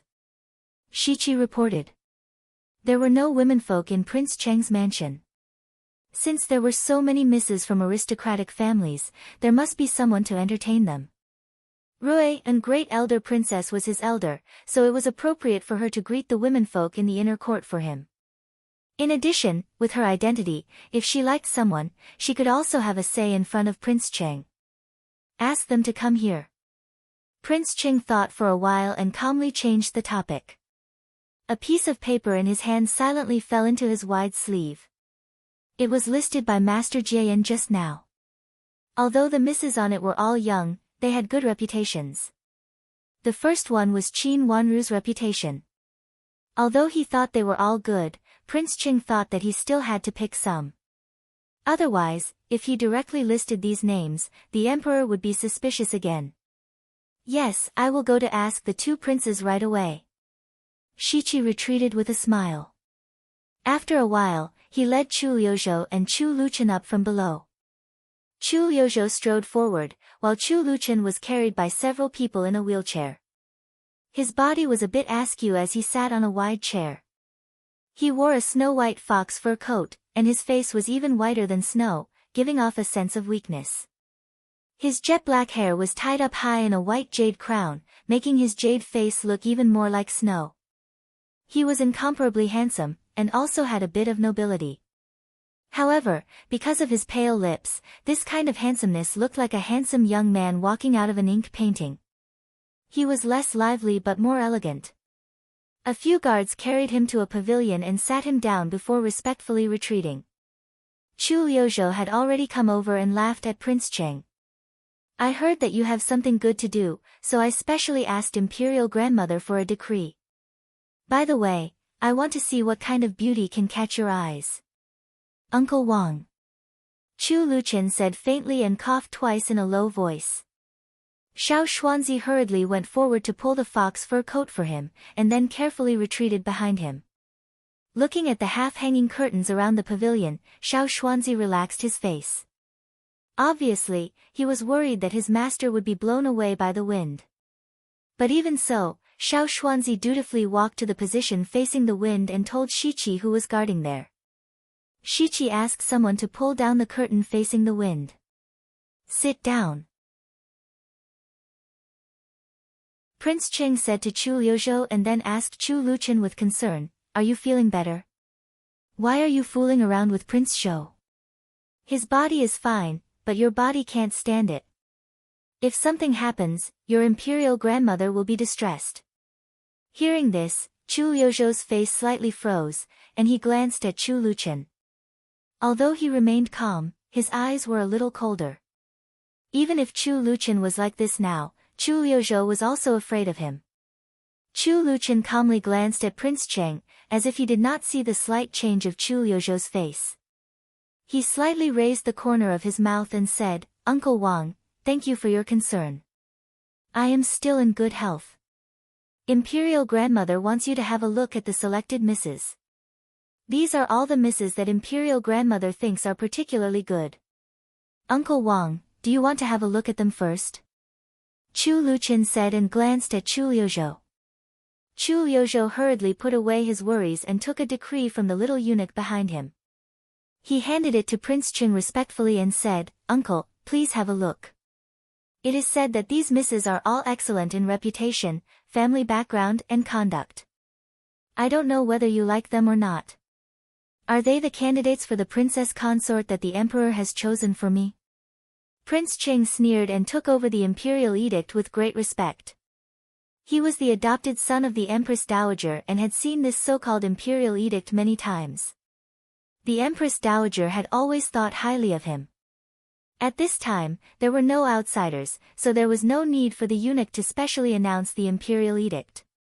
Opening the decree on the table, Prince Cheng saw the names of the misses on it. Master Jia Yan was right. The misses chosen by the Empress Dowager for him were basically not too young. Once they were chosen, they could get married.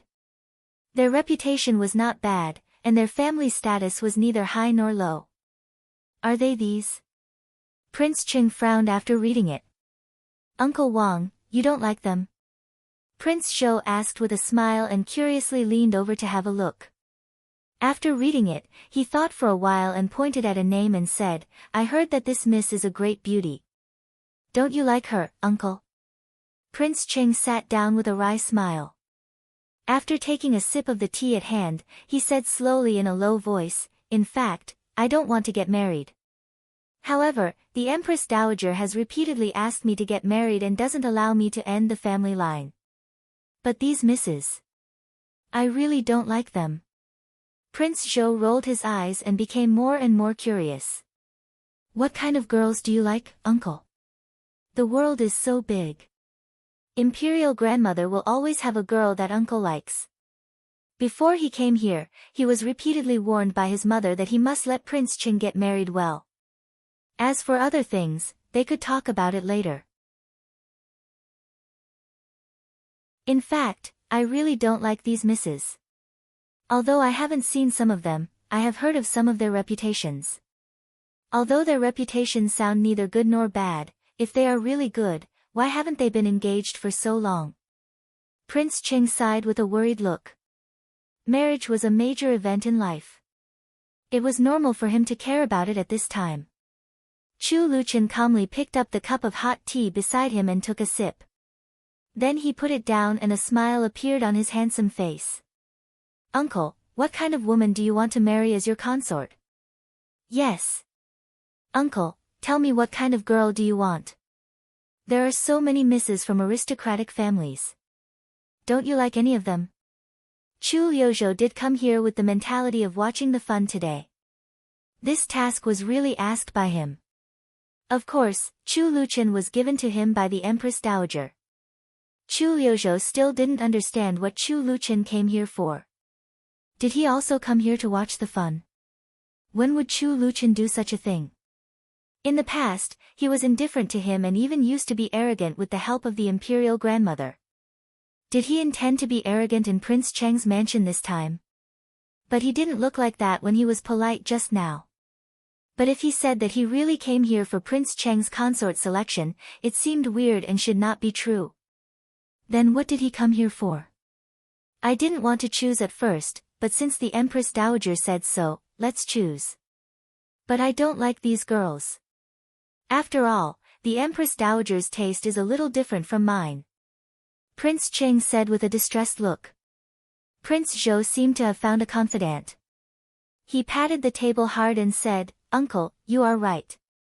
The views of the imperial grandmother and the Empress Dowager are naturally different from ours. For this point, Prince Zhou also felt the same. He had almost succeeded in the concubine selection before. At that time, almost all the women that the Empress showed him were approved by him. None of the women that he had originally liked were in the list, but a few of the women that he didn't choose were in the list. Looking at the girls that the Empress chose for him, Prince Zhou objected at that time. But his objection was invalid in the eyes of the Empress. The girls that the Empress arranged for him were all misses from aristocratic families with excellent family backgrounds and good reputations. As for the appearance, the Empress said that it was okay as long as the girl was good-looking. Family background was more important. If it was not because of Chu Luqian that they didn't make a good choice, the Empress would have booked the girl for him at that time. Every time he thought of this, Prince Zhou felt lucky. Fortunately, Chu Luqian, the invalid, was here. Otherwise, he would have been forced to marry by the Empress Dowager at that time.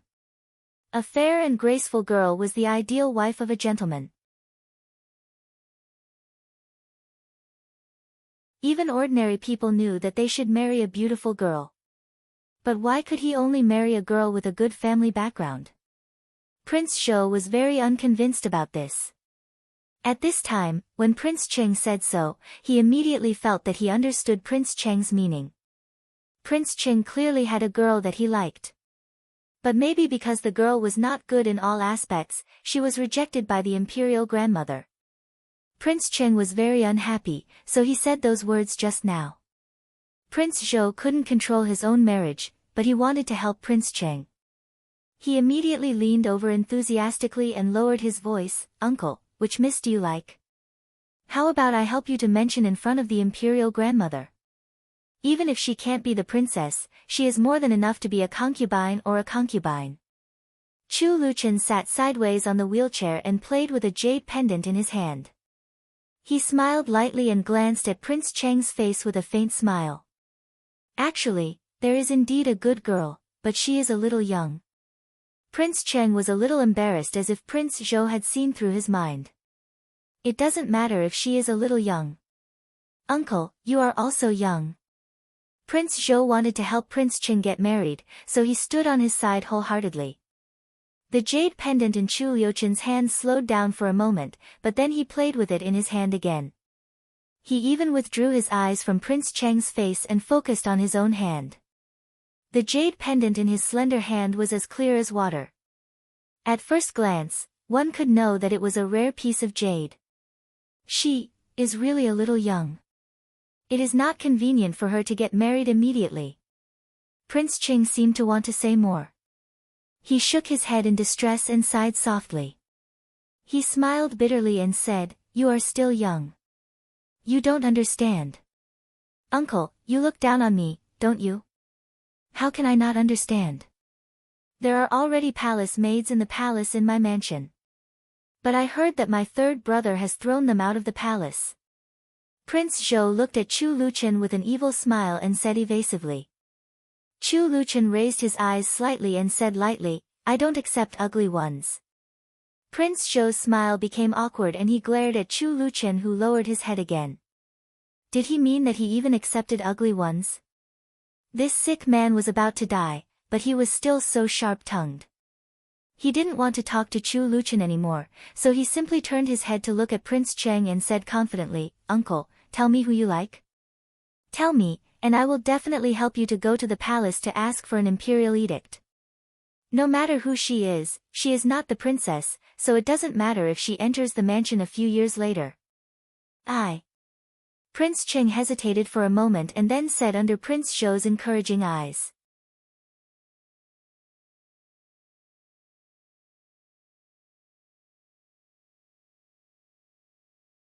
Chapter 401. Seeing that everyone was looking at him, Chu Luchen smiled and said, Uncle, do you have a similar jade pendant? This jade pendant was given to you by Imperial Grandmother just now. I forgot to give it to you. If Imperial Grandmother knows that I messed up, I'm afraid that she will punish me. Prince Cheng twitched his mouth and his smile was stiff. So this jade pendant was originally his? It was his jade pendant that was broken. No wonder he looked so relaxed. Of course, no one would believe the so-called punishment. Everyone knew how much Empress Dowager cherished him. How could she punish him for a small jade pendant? Third brother, it turns out that Imperial Grandmother also gave you a jade pendant. But where did this jade pendant come from? Prince Zhou said sourly on the side. He knew nothing about this jade pendant. He only saw Chu Luchen playing with it in his hand. He thought that Chu Luchen found it somewhere and played with it casually. He didn't expect that it was given by Imperial Grandmother. He felt more and more unbalanced. Speaking of which, he was the most distinguished grandson of Imperial Grandmother. Why did she treat this invalid son so highly? He felt indignant in his heart but didn't show it on his face. He squinted at Prince Cheng and felt that he was more depressed than him. He immediately took pleasure in Prince Cheng's misfortune. Compared with Prince Cheng, who had his jade pendant broken, he was really not bad. Imperial Grandmother meant that the jade pendant should be given to the person you like, but now. Chu Luchen shook his hand innocently and looked at Prince Cheng very sincerely. Uncle, if you have something similar, you can take one first. When I go back, I will give you a few pieces as compensation. Compensation? Could the jade pendant given by Empress Dowager be compensation? Prince Cheng's hands trembled.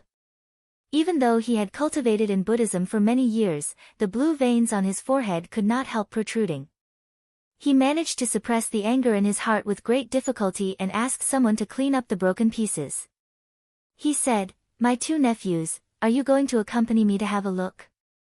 Prince Cheng was also a scoundrel. He simply didn't mention what had happened just now, lest he would be angry when he thought about it.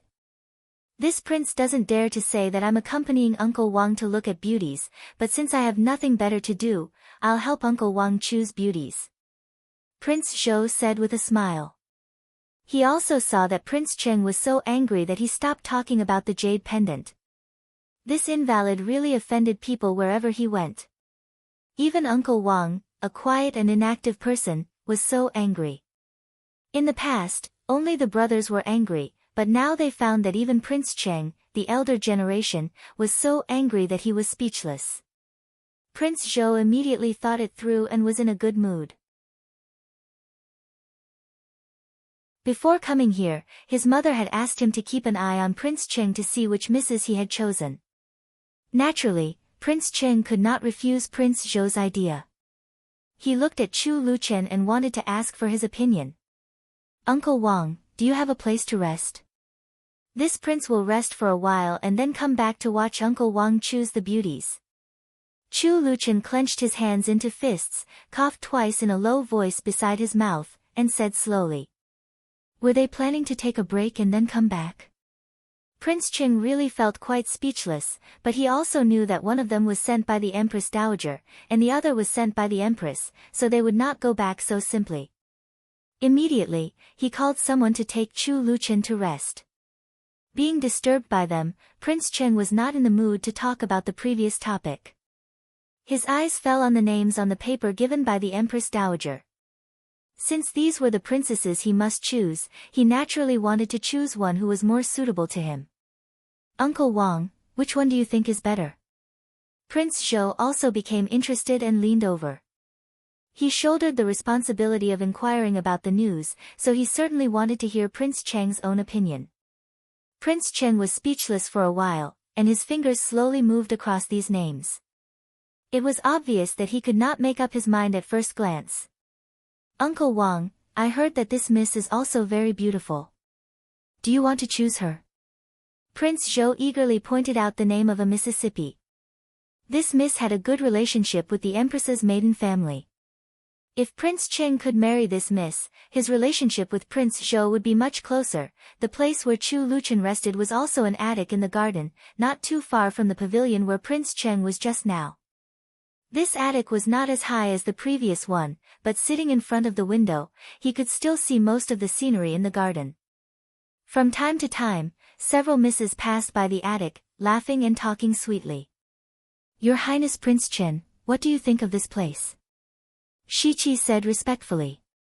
Xiao Xuanzi let go of the back of the wheelchair, stood up, and turned around with a bit of a picky look.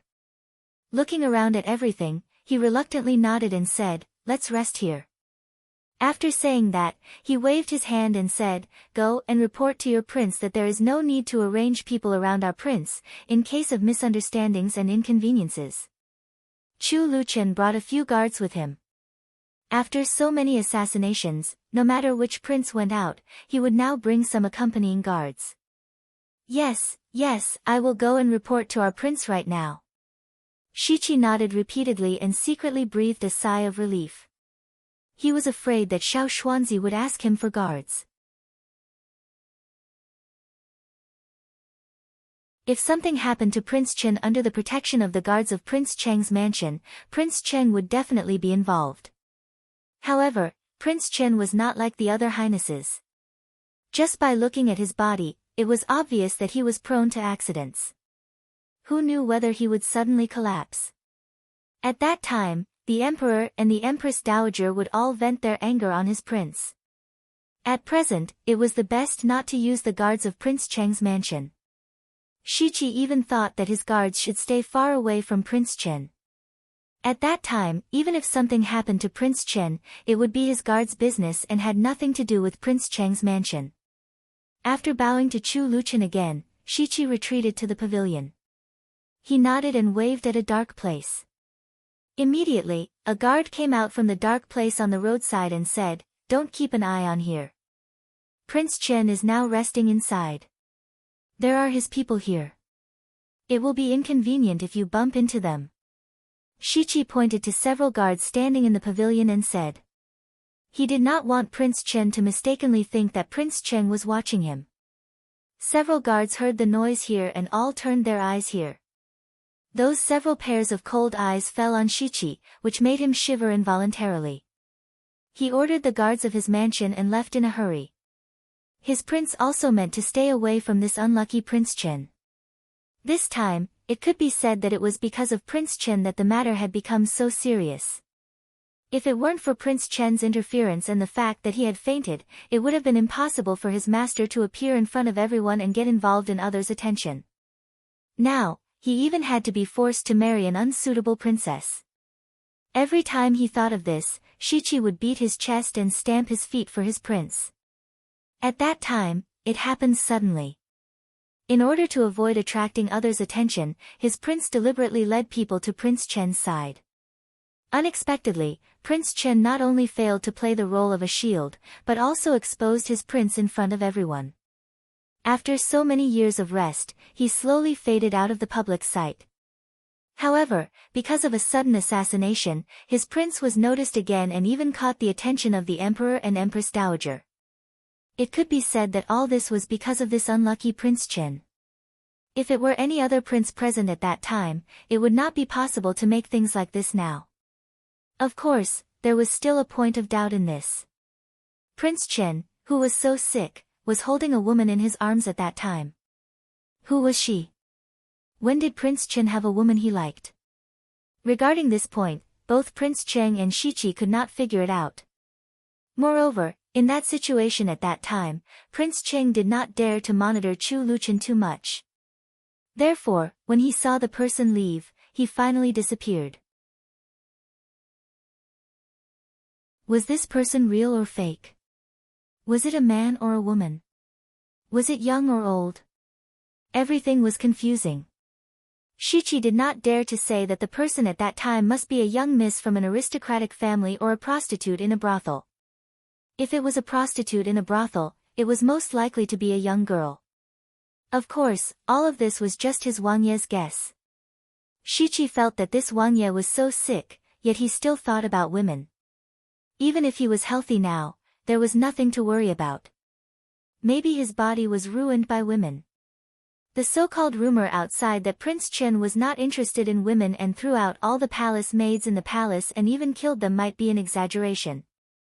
His master looked down on Prince Chen more and more. He thought that Prince Chen was just a sick playboy who relied on the Empress Dowager's power. It was better to stay away from him than to deal with him. He didn't want his bad luck to spread to his Wang Ye. Chu Luchen sat in the wheelchair and watched Shichi leave. Then he slowly patted the railing of his chair. Master! Xiao Xuanzi hurried over. Go and bring the little girl here. Chu Luchen slightly closed his eyes, leaned back and said lightly. This is Prince Cheng's mansion. Master, aren't you afraid that Prince Cheng will find out? Xiao Xuanzi said worriedly. Although he saw Shichi leave, there might be other people here. After all, this was Prince Cheng's mansion, and the terrain was not as familiar as that of Prince Cheng's mansion. Chu Luchen slightly closed his eyes and snorted coldly. At this time, she also dares to come. Since she is here, why should she care about where to go? Master, I'm afraid that second miss has to come here. Prince Cheng's mansion has sent invitations. I heard that they can't not come this time. The two misses of Qin's mansion happen to be suitable, so I said it. Xiao Xuanzi explained for Qin Wanru with a smile. Suitable? She is really suitable.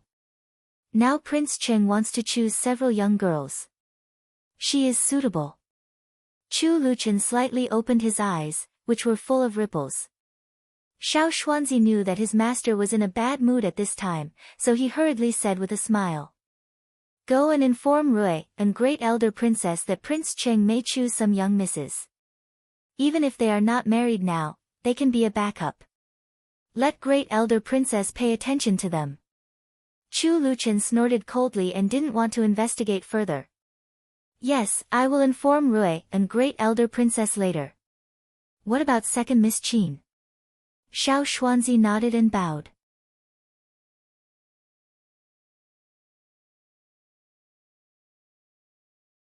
Chapter 402. Don't worry, Your Highness. I'll go inform them now. Xiao Xuanzi nodded repeatedly and beamed with joy. He knew that his master treated second Miss Qin differently. Just now, when Prince Cheng was about to say which young lady he liked, the jade pendant in his master's hand was broken. That jade pendant had always been in his master's hands.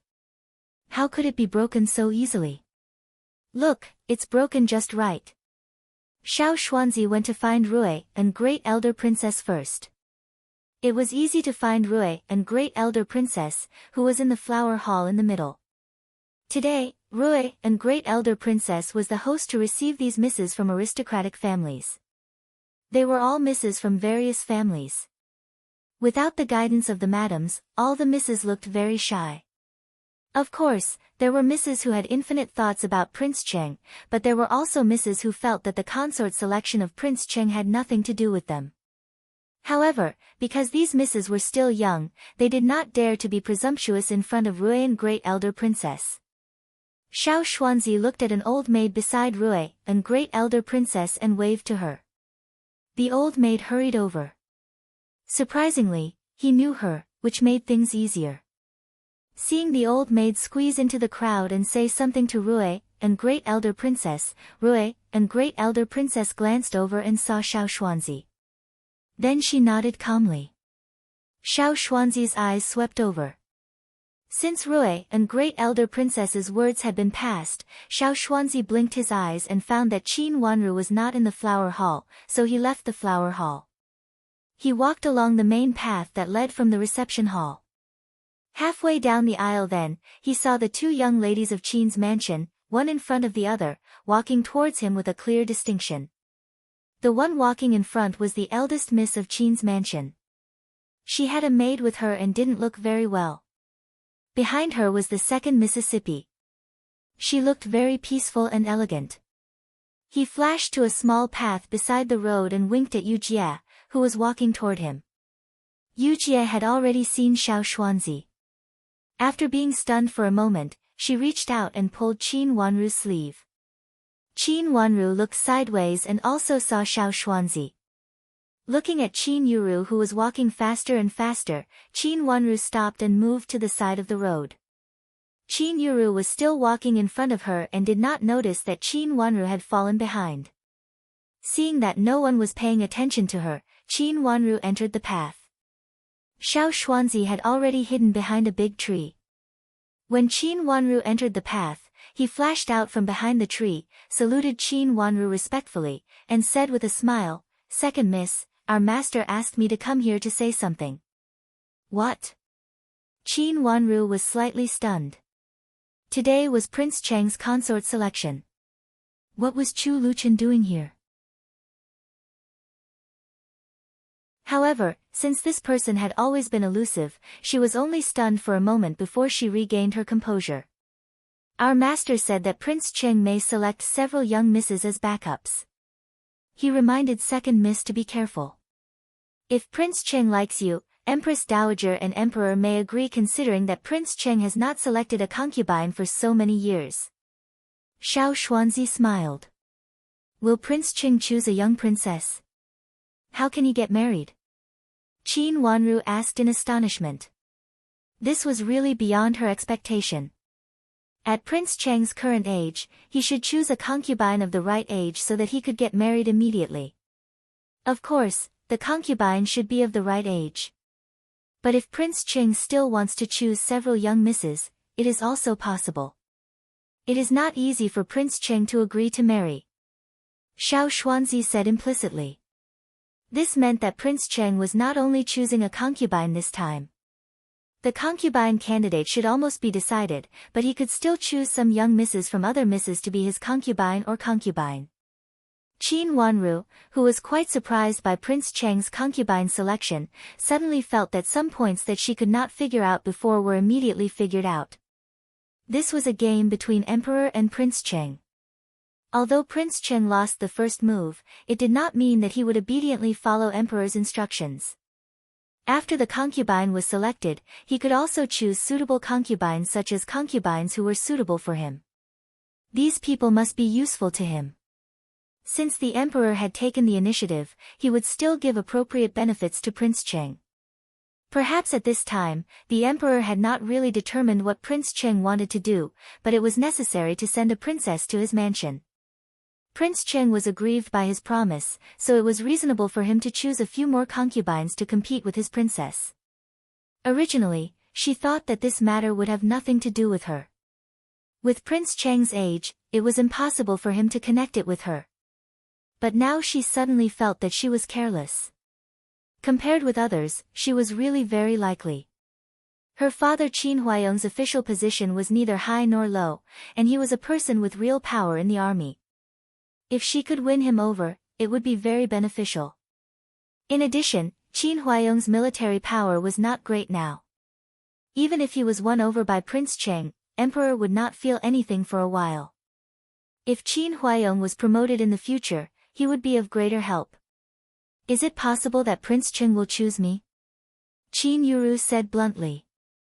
Xiao Xuanzi said with a flattering smile, "Our master thinks it is very possible. Second miss, you need to be careful. I have just reported to Rui and Great Elder Princess. With the protection of Great Elder Princess, second miss will naturally be much safer.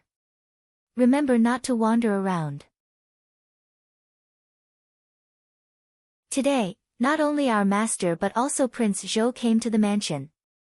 He meant that Qin Wanru not only had to be careful of Prince Cheng, but also Prince Zhou. He was not a person to be trifled with. With his identity as the legitimate son of the Empress, he was much more distinguished than the other princes. Prince Cheng doesn't worry that I am not my father's biological daughter. Qin Wanru understood the meaning of these words. The only thing she did not understand was why Prince Cheng did not get rid of her. Although Qin Huaiyong was suitable in all aspects, if she was not Qin Huaiyong's biological daughter, the so-called suitability would not play any role at all. Moreover, it was possible that she would waste the position of concubine. Even for princes, there were not many concubines on the imperial certificate. 1 concubine, 2 concubines, and 2 concubines. There were only a few places for a prince to let his wife and concubine on the imperial certificate. There were no more than 5 people in total. Second miss, the imperial family has never been afraid of having a few more concubines. Even if it is not for this reason, it can also be for that reason.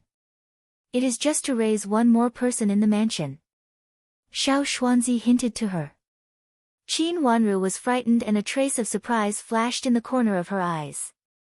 She was really careless and took it for granted. She used her own idea to change Prince Cheng's idea. If it was really as Xiao Xuanzi said, it was really very likely, or really dangerous. Even if Prince Cheng would not give a concubine, he could also bring a woman he liked into Prince Cheng's mansion. Prince Cheng's reputation was damaged, which was enough to let him bear the responsibility. Because of the damage to his reputation, how dare he ask for a concubine? Thank you so much. Qin Wanru thanked him. Second miss, you are welcome. Xiao Xuanzi smiled and bowed to Qin Wanru, and then left from the side road. He had been to Prince Cheng's mansion many times, so he was quite familiar with the way of Prince Cheng's mansion. It was inconspicuous to go back from that road, and he did not pass by the rockery of Prince Cheng and Prince Zhou. Qin Wanru did not leave immediately. She slightly lagged behind and then slowly walked out from the previous road, as if she just walked a few more steps because she was greedy for the scenery. Then she followed a group of misses to go inside again. But when she arrived at the largest flower hall, she did not see Qin Yuru. She could not help but frown slightly. If Qin Yuru also walked along this road, she would definitely appear here at this time. Seeing Qin Wanru appear, Nanny Gao, who had been waiting there for a while, was immediately overjoyed. She hurriedly came to Qin Wanru and bowed sideways to her. Then she said with a smile, "Second Miss Qin, you are finally here. Our princess is waiting for you." "Waiting for me?" Qin Wanru said in surprise.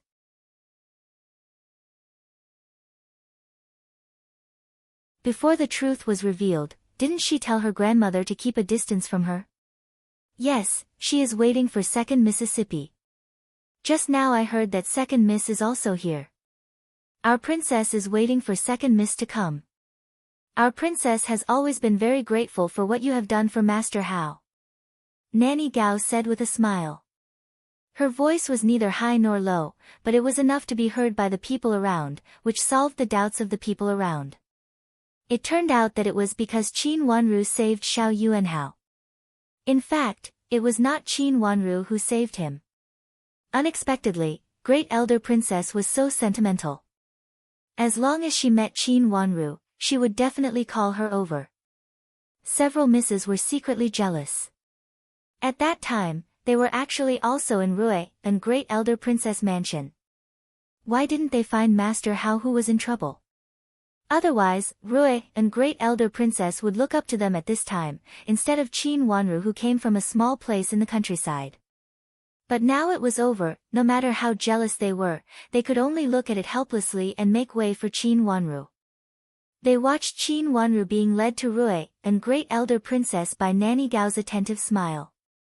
Rui and Great Elder Princess sat on the high seat and had seen Qin Wanru from a distance. Her face was full of smiles and she was in a good mood. Her granddaughter was lost and found again. Moreover, she was so considerate to her, which really made her happy. Seeing Qin Wanru coming to salute, she immediately stood up, took her hand and let her sit on a chair on the side. Wanru, you accompany me today. Don't run around. The scenery of Prince Cheng's mansion is similar to that of our princess mansion. There is nothing to see here. Rui, and great elder princess said with a smile. Rui, and great elder princess first thought of Qin Wanru when she heard that Prince Cheng wanted to marry several young misses as concubines. She was afraid that Qin Wanru was too young to understand, so she asked Nanny Gao to guard at the door. Seeing Qin Wanru come in, Nanny Gao immediately asked Qin Wanru to follow her and dared not let her run around.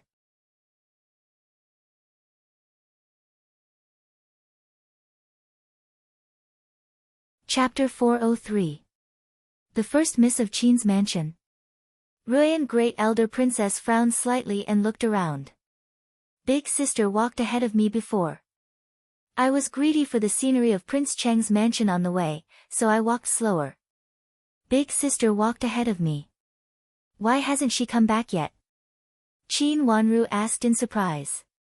Today was the consort selection, and everyone didn't know what was going on. After entering the gate, they got off the carriage first, and then everyone came in together. If there was anything, they would talk about it after coming in. They would never be impolite to enjoy the scenery first. This time, all the misses were from aristocratic families, and everyone knew that they came for the consort selection of Prince Cheng. No one would walk around rashly. What if they offended Prince Cheng? Someone, go and find the first Miss Qin. Ruyan Great Elder Princess said coldly, and it could be seen that she was very unhappy. Immediately, 2 old maids answered and left. The other misses present looked at the scene in front of them and all lowered their heads. A few quick-witted ones even thought that this scene was really a farce. This was a farce between Duke Xing's mansion and Ruyan Great Elder Princess's mansion, and the Qin's mansion just happened to be there. All the aristocratic families in the capital city knew that Ruyan Great Elder Princess and old Madam of Duke Xing had always been on bad terms. Unexpectedly, the Qin sisters were involved in this. Before, Ruyan Great Elder Princess expressed her gratitude to the second Miss Qin and thought highly of the second Miss Qin. After that, Duke Xing's mansion said that they liked the first Miss Qin. Although the first Miss Qin made a fool of herself again and had a bad reputation, old Madam of Duke Xing, who had always been indifferent, liked her very much. The reward she received at the banquet of Madam of Duke Xing had already explained everything. Originally, everyone thought that the next thing was that old Madam of Duke Xing would recognize her as an adopted granddaughter. After all, old Madam's meaning was very clear at that time. However, they didn't expect that the first Miss Qin had a new scandal. She beat and scolded her younger sister in the street, and also smashed the blood jade bracelet given by old Madam. This thing was really a joke. She didn't know why old Madam of Duke Xing's mansion had such a bad taste. She actually chose such an inferior person to fight against Rui, and Great Elder Princess. Look at her today. She even has the face to come here. After coming here, she is still restless and walks out like this. I wonder if she is Prince Xiao Xiangcheng. It is said that she is engaged to the heir of Duke Yong's mansion, and it is a marriage between cousins. It is also said that she was engaged when she was in Jiangzhou, but in order to enter the capital city and marry the heir of Duke Yong's mansion, she broke the engagement. Because of the previous rumor, and now that they heard that she disappeared inexplicably, everyone couldn't help but speculate maliciously about this first Miss Qin. Is he going to make the first move to gain the upper hand? Thinking of this, several young madams who were also interested in Prince Cheng could not sit still. They twisted their bodies and secretly looked at Ruyan Great Elder Princess who was sitting on the top. Great Elder Princess's face was not very good, so they had better not hit the muzzle. Yujie, you also go to look for her. I will stay here to accompany Great Elder Princess. You don't need to serve me. Qin Wanru thought for a while and ordered Yujie in a low voice. Yujie hesitated and looked at Ruyan Great Elder Princess, seeming to be not very relieved. The old maid who went there just now doesn't know big sister. It is more convenient for you to look for her. Be careful and don't make any trouble. Let big sister come here quickly. Seeing that Yujie was not very willing, Qin Wanru said softly. Her voice was not loud and even lowered, but it made people who heard it think highly of this second Miss Qin. Compared with the first Miss Qin who seemed to have bad intentions at first sight, this second Miss Qin was decent. Although it was said that the relationship between the two sisters was not very good, anyone would feel bad if they beat and scolded each other in the street. Moreover, the second Miss Qin was still young and might not know how to hide her emotions. But even so, she could still take the overall situation into consideration and ask someone to look for the first Miss Qin first. She was even afraid that something would happen if she couldn't find her, so she asked her only servant girl to go with her. It could be seen that she was really considerate.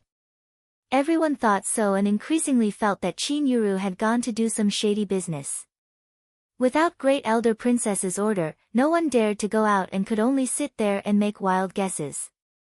Hearing Qin Wanru's words, Yujie unwillingly bowed sideways and left in a hurry. When Rui and Great Elder Princess saw that Qin Wanru lacked servants, she sent a servant girl to Qin Wanru and asked her to serve Qin Wanru. Great Elder Princess, there are so many people here today. After expressing her gratitude to Rui and Great Elder Princess, Qin Wanru's eyes fell on several young madams who were sitting restlessly on the side. These young madams kept looking out.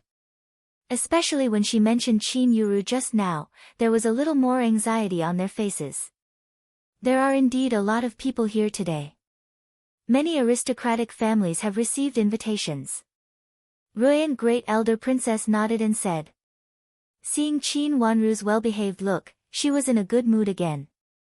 One of the important reasons why she was willing to be the host and help Prince Qing entertain the womenfolk of the inner court was that she was afraid that Qin Wanru would suffer losses. There are so many people here. Can they all sit down? Qin Wanru looked around the flower hall and said with her watery eyes wide open.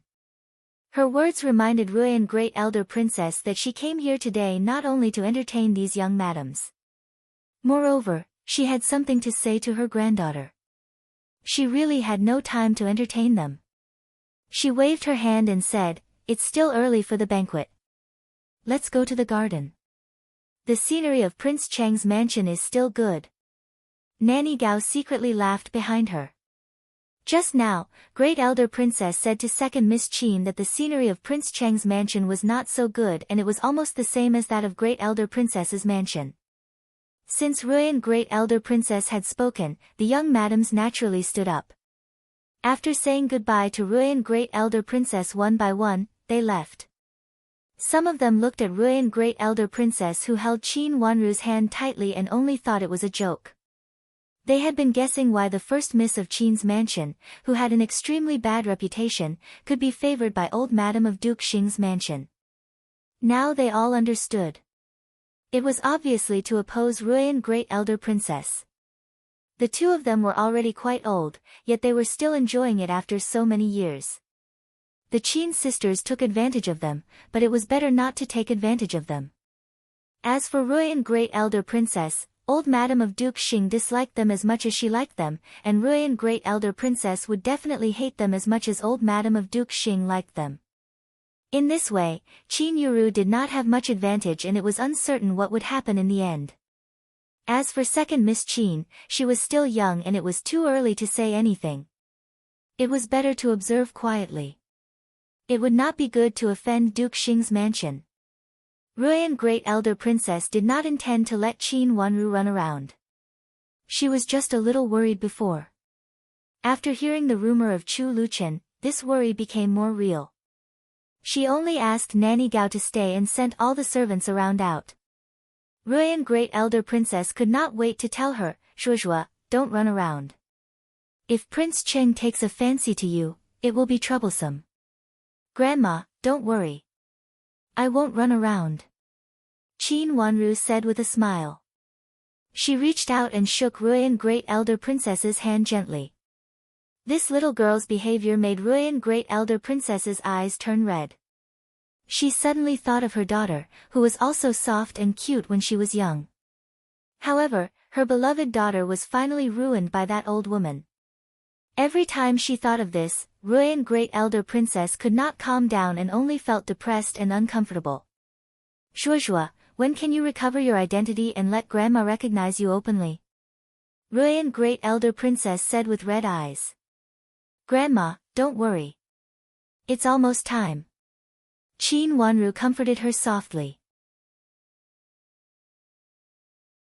It could be seen that Ruyan Great Elder Princess really cared about her and was willing to listen to her.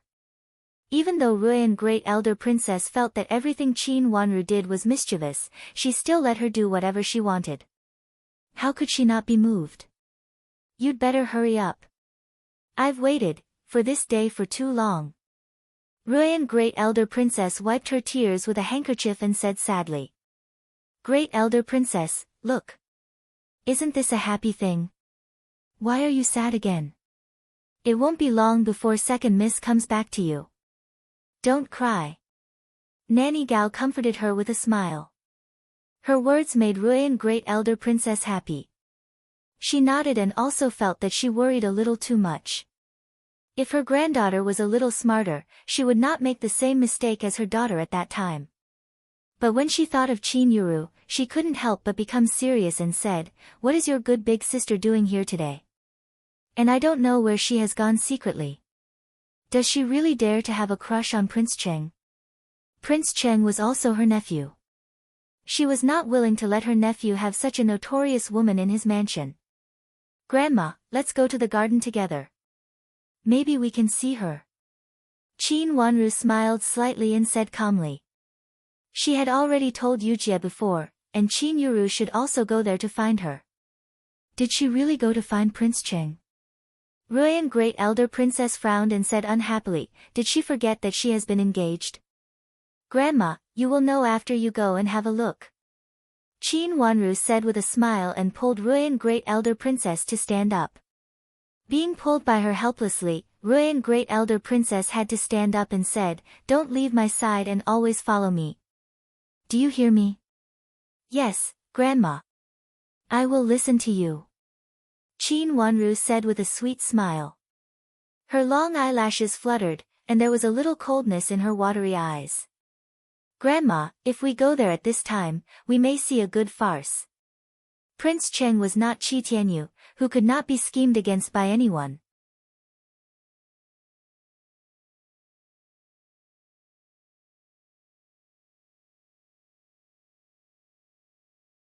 Chapter 404.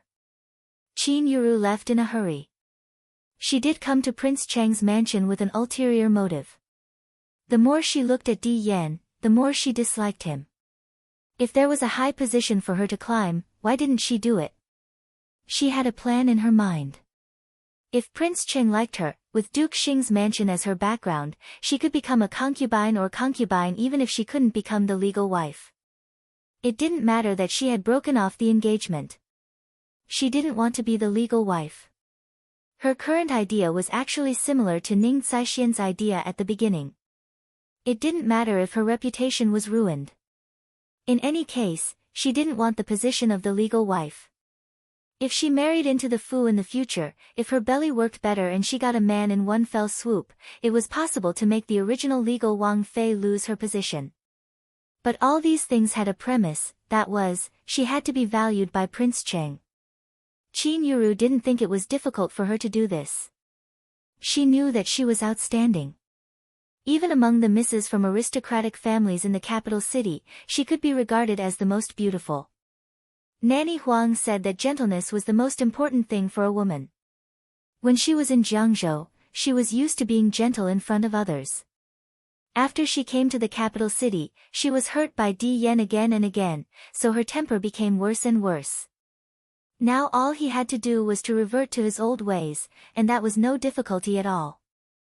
As for the marriage between her and Di Yan after she liked Prince Cheng, Qin Yuru didn't think it was a big deal. Her status had been improved, and Di Yan didn't deserve her. Her grandma loved her the most, so she wouldn't force her to marry Di Yan, who was useless. She could break off the engagement secretly and tell others that they weren't engaged. Then everyone would misunderstand. Qin Yuru took it for granted. So when she couldn't see Qin Wanru, she changed her direction purposefully. After walking for a while, she called a servant girl of Prince Cheng's mansion and asked her where Prince Cheng was. Then she took Mei Shui to the garden in the center. It was said that Prince Cheng was in the garden. The purpose of today's banquet was to choose a wife. Prince Cheng was a man, so he couldn't appear in front of everyone directly. It was necessary to choose a high place to watch secretly. Conversely, all he had to do was look for something higher. With such an idea, Qin Yuru went to the garden and soon found the pavilion where Prince Cheng was. Although the pavilion was a little hidden and was just on the side of a rockery, Qin Yuru had sharp eyes. She immediately found the pavilion on the top and there seemed to be someone there. She was overjoyed at once. She tidied up her dress and was about to go there. Her sleeve was suddenly pulled by someone. She looked back in surprise and saw Xiao Jiaer's face. "Miss Qin, where are you going?"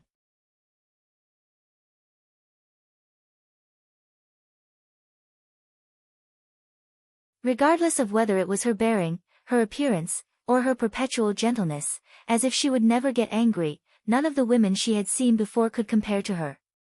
She made people feel very comfortable and even willing to talk to her about some things from the bottom of their hearts. Therefore, when Xiao Yanru invited her to have a seat after she told Qin Yuru her identity, Qin Yuru immediately agreed. At that time, she had the intention of making friends with Xiao Yanru. Later, no matter what Xiao Yanru asked her, she told Xiao Yanru everything and even revealed some information about Jiangzhou. The first Miss Xiao also said that since her grandmother liked Qin Yuru, she must also like Qin Yuru and was very willing to be good sisters with Qin Yuru. After that, she was afraid that Qin Yuru would be suspected, so she deliberately sent her to the way back to Qin's mansion and let Qin Yuru leave after Qin Wanru and others came over. It could be said that the first Miss Xiao was synonymous with perfection in Qin Yuru's heart. All the misses from other mansions in the capital city and the aristocratic misses she had seen, were not as charming as Qin Yuru. She could be said to be the first miss from an aristocratic family in the capital city. But now she was a little confused. The first Miss Xiao had promised to tell Madame of Duke Xing about what happened in Qin's mansion and told her not to worry, saying that her mother and grandmother would definitely find a way. However, according to Xiao Jiaer's words today, Madame of Duke Xing didn't know it. Although Big Sister came here for a while, she didn't go back to the mansion, so it was impossible for her to tell my mother about it. Xiao Jiaer curled her lips and thought that Qin Yuru was very stupid. Her big sister was not an ordinary person. How could she specially return to Duke Xing's mansion to send a message? She really thought that she was someone important and thought that she was Grandma's favorite person. Grandmother's favorite granddaughter had always been eldest sister, no one else.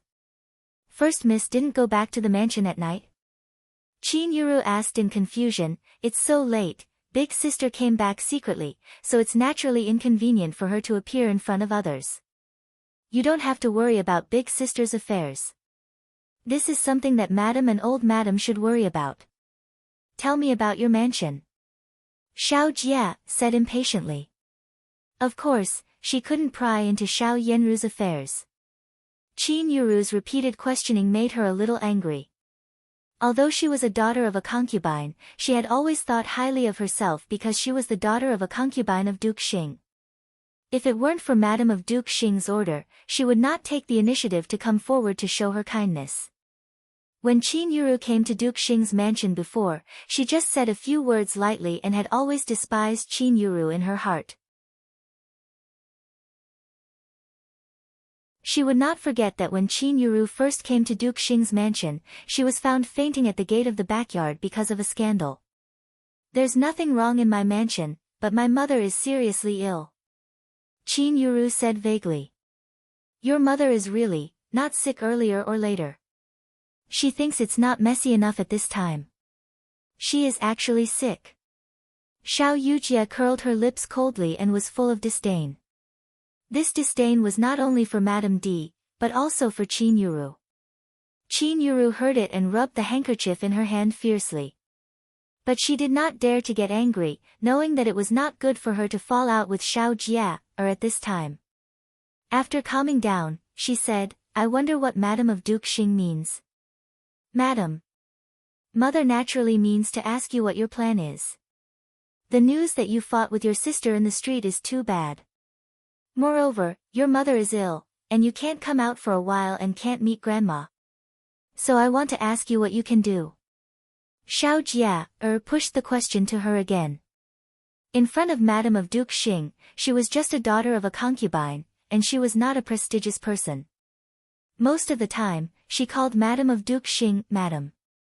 At this time, she had to pretend to be favored in front of Qin Yuru and kept calling her, Mother, which scared Qin Yuru. Qin Yuru could come out to this kind of banquet today, but it was not convenient for old Madam of Duke Xing's mansion to come out. All the aristocratic families did not have elders to accompany them this time. Qin Yuru hesitated and looked at Xiao Yujie. If you have something to say, just say it. I come here today for your matter.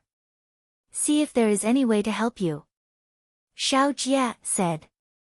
Qin Yuru said, it is indeed a way, but I don't know if it is suitable. Nanny Huang had thought of a way for her before, which was to send the news to Madam of Duke Xing at the right time.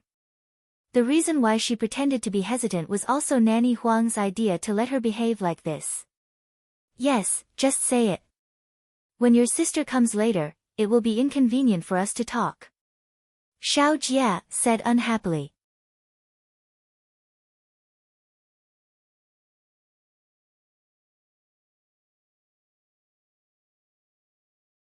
Chapter 405. After Qin Yuru finished speaking, Xiao Jia said, Okay, your idea is good. Then I will go to my mother to make it clear. As for other things, my mother will do it. Thank you, second Miss Xiao. Qin Yuru was overjoyed. It could be said that this was also an important purpose of her coming out of the mansion today. It was a great thing to be able to contact someone from Duke Xing's mansion, even if it was not Madam of Duke Xing. It doesn't matter. After you enter Duke Xing's mansion, we can also be good sisters. Xiao Jia said with a smile and stood up. I'll go back first. My third sister will come to me later. Then you go first. We will go separately. I will wait for a while.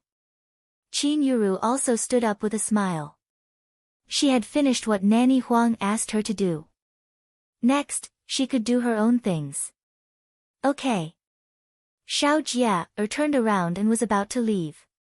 But after a few steps, she suddenly turned back, pointed to the direction of the garden, and reminded her, don't go there. You are engaged now. If you are chosen by Prince Cheng, it will not be a good thing. I got it. You go back first. Although Qin Yuru curled her lips secretly, she pretended to be very obedient and nodded repeatedly. Xiao Jia left and went to the inner courtyard.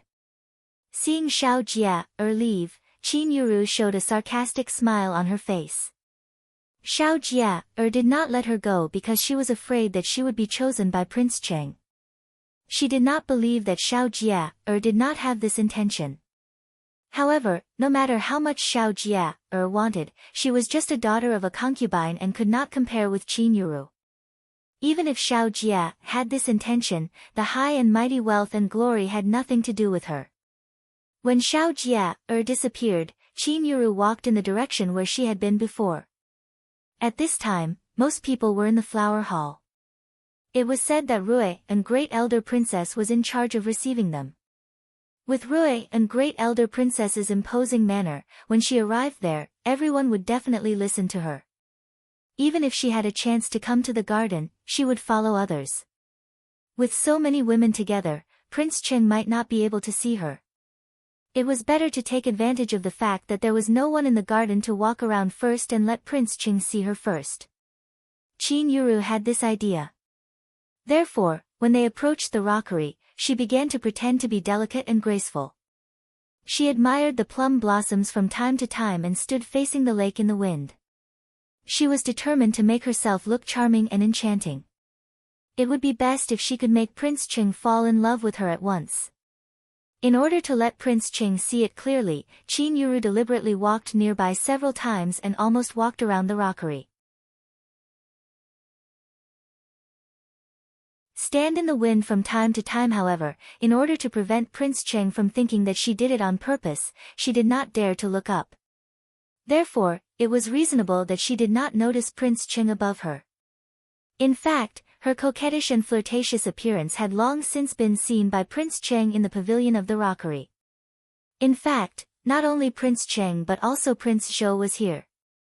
At this time, Prince Zhou could not help laughing when he saw Qin Yuru standing under a plum tree and carefully stretching out her slender hand to pick a plum blossom on it. He glanced at Prince Cheng and teased, "Uncle, the beauty below is pretty. For the sake of her sincerity, uncle, please accept her."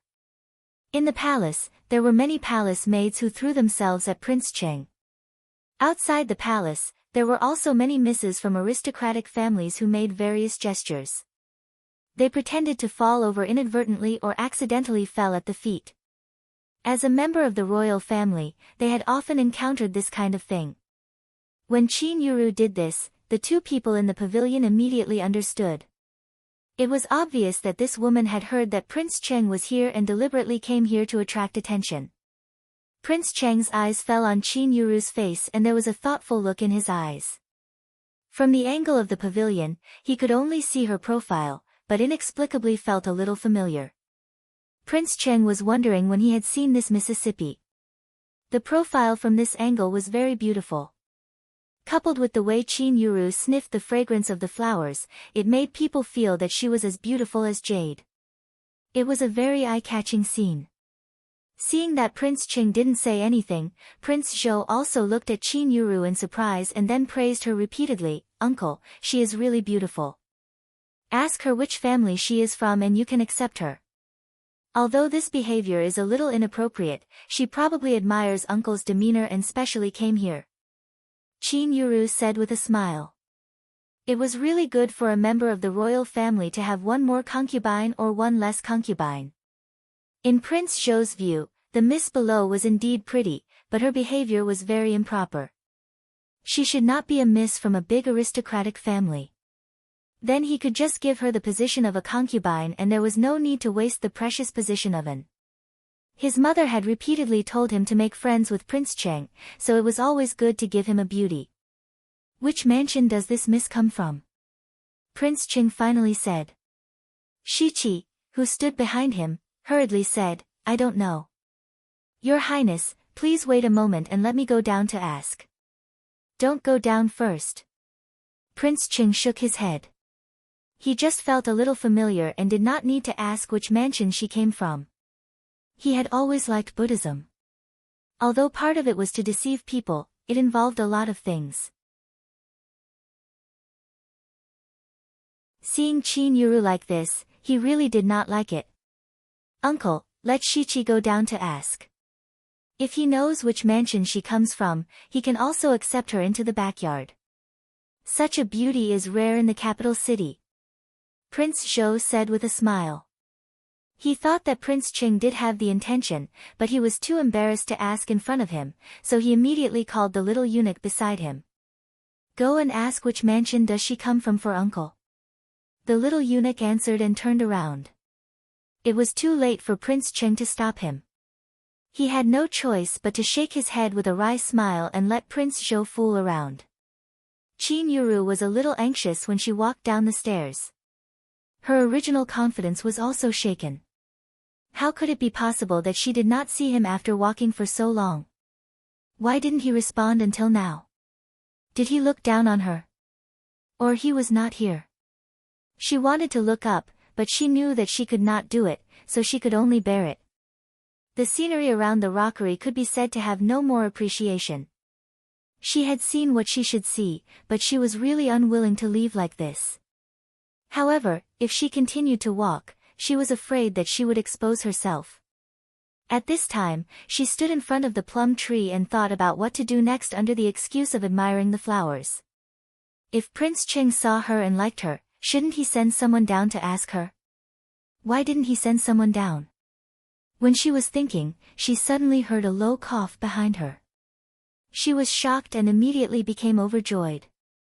However, she still showed a blank expression on her face. When she turned around and saw a little eunuch, she was so happy that she almost showed her face. She tried hard to suppress the joy in her heart and asked with gentle eyes, "Little eunuch, what's the matter? May I ask which family's miss are you?" The little eunuch said with a smile. He was a little eunuch of Prince Shou. He also knew that his master wanted to make peace, so his attitude was very friendly. Sure enough, he came to ask. Qin Yuru suppressed the ecstasy in her heart and said seriously, "Little eunuch, what do you mean? Why do you ask?" "Our prince sent me to ask if this handkerchief was dropped by Mississippi. There are words on it, so I want to ask which mansion Miss is from." The little eunuch took out a handkerchief from his arms and said. He meant that he just came to see if Qin Yuru had dropped the handkerchief and had no other meaning. He would not let Qin Yuru violate the rules of girls. "Our miss is from Ningyuan Army General's mansion." Mei Shui stepped forward and said loudly. "Miss from Ningyuan Army General's mansion? Which miss is she?" The little eunuch asked with a smile. "Our miss is the first Mississippi," Mei Shui said again. "Oh, it seems that this handkerchief is not this miss's." The little eunuch put away the handkerchief in his hand and turned around with a smile. Since he had already inquired clearly, he did not need this prop. It was just a random excuse. "Little eunuch, could you lend me this handkerchief to have a look? I did drop a handkerchief just now," Qin Yuru said in a sweet voice. "Did you really drop the handkerchief?" The little eunuch turned his head in astonishment. Although this handkerchief was not his, it was certainly not the miss in front of him. How could it be possible that she had really lost the handkerchief? "I did drop a handkerchief. Can I borrow it to have a look?" Qin Yuru said softly with a trace of shyness on her face. Seeing that she was friendly, the little eunuch did not refuse and handed over the handkerchief in his hand. It was a very simple handkerchief with nothing embroidered on it. But judging from the embroidery edge and the material of the handkerchief, it was of top grade. It was even better than the handkerchief Qin Yuru was using now. Such a precious handkerchief should not be owned by a little eunuch. It was quite possible that the master of the little eunuch had it. The handkerchief was a little bigger than the handkerchief used by ordinary women. It was almost half the size of Qin Yuru's. Qin Yuru looked at it for a few times and seemed to be very disappointed. Then she carefully folded the handkerchief and handed it back to the little eunuch. She shook her head and said, "Little eunuch, thank you very much. This handkerchief is not mine." The little eunuch looked at Qin Yuru thoughtfully. After a slight smile, he turned around and left. After seeing the little eunuch leave, Qin Yuru breathed a sigh of relief and felt a big stone in her heart fell to the ground. The matter of the handkerchief was not true, but the following thing about the earring was true. This time, she did not stop and was ready to leave. But she could not be too conspicuous. So she turned around and walked out to enjoy the scenery. In the pavilion of the rockery, when the little eunuch beside Prince Shou reported that the miss below was the first miss of Ningyuan Army General's mansion, a light flashed in Prince Cheng's mind. He immediately knew where he had seen this Mississippi. A slight smile appeared at the corner of his mouth. His eyes fell on Qin Yuru's back and he was secretly surprised. It turned out to be her. No wonder when he saw her just now, he felt a little familiar. It turned out that she was really familiar. "Uncle Wang, what do you think? What do you think? She looks really good." Prince Shou saw that Prince Cheng smiled and did not say anything, so he hurriedly came over and asked with a smile. "She is really good," Prince Cheng said meaningfully.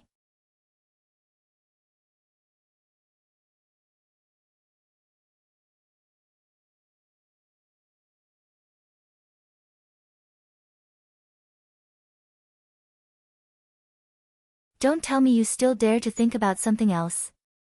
Many of the young ladies whom they met began to whisper among themselves, not too loudly, but just enough. Fortunately, the people around her could hear her clearly. Immediately, many people looked at her with a bit of scrutiny. Everyone was in the flower hall of Rui, and great elder princess. When did she come to the garden? No matter how they looked at her, her purpose was not simple.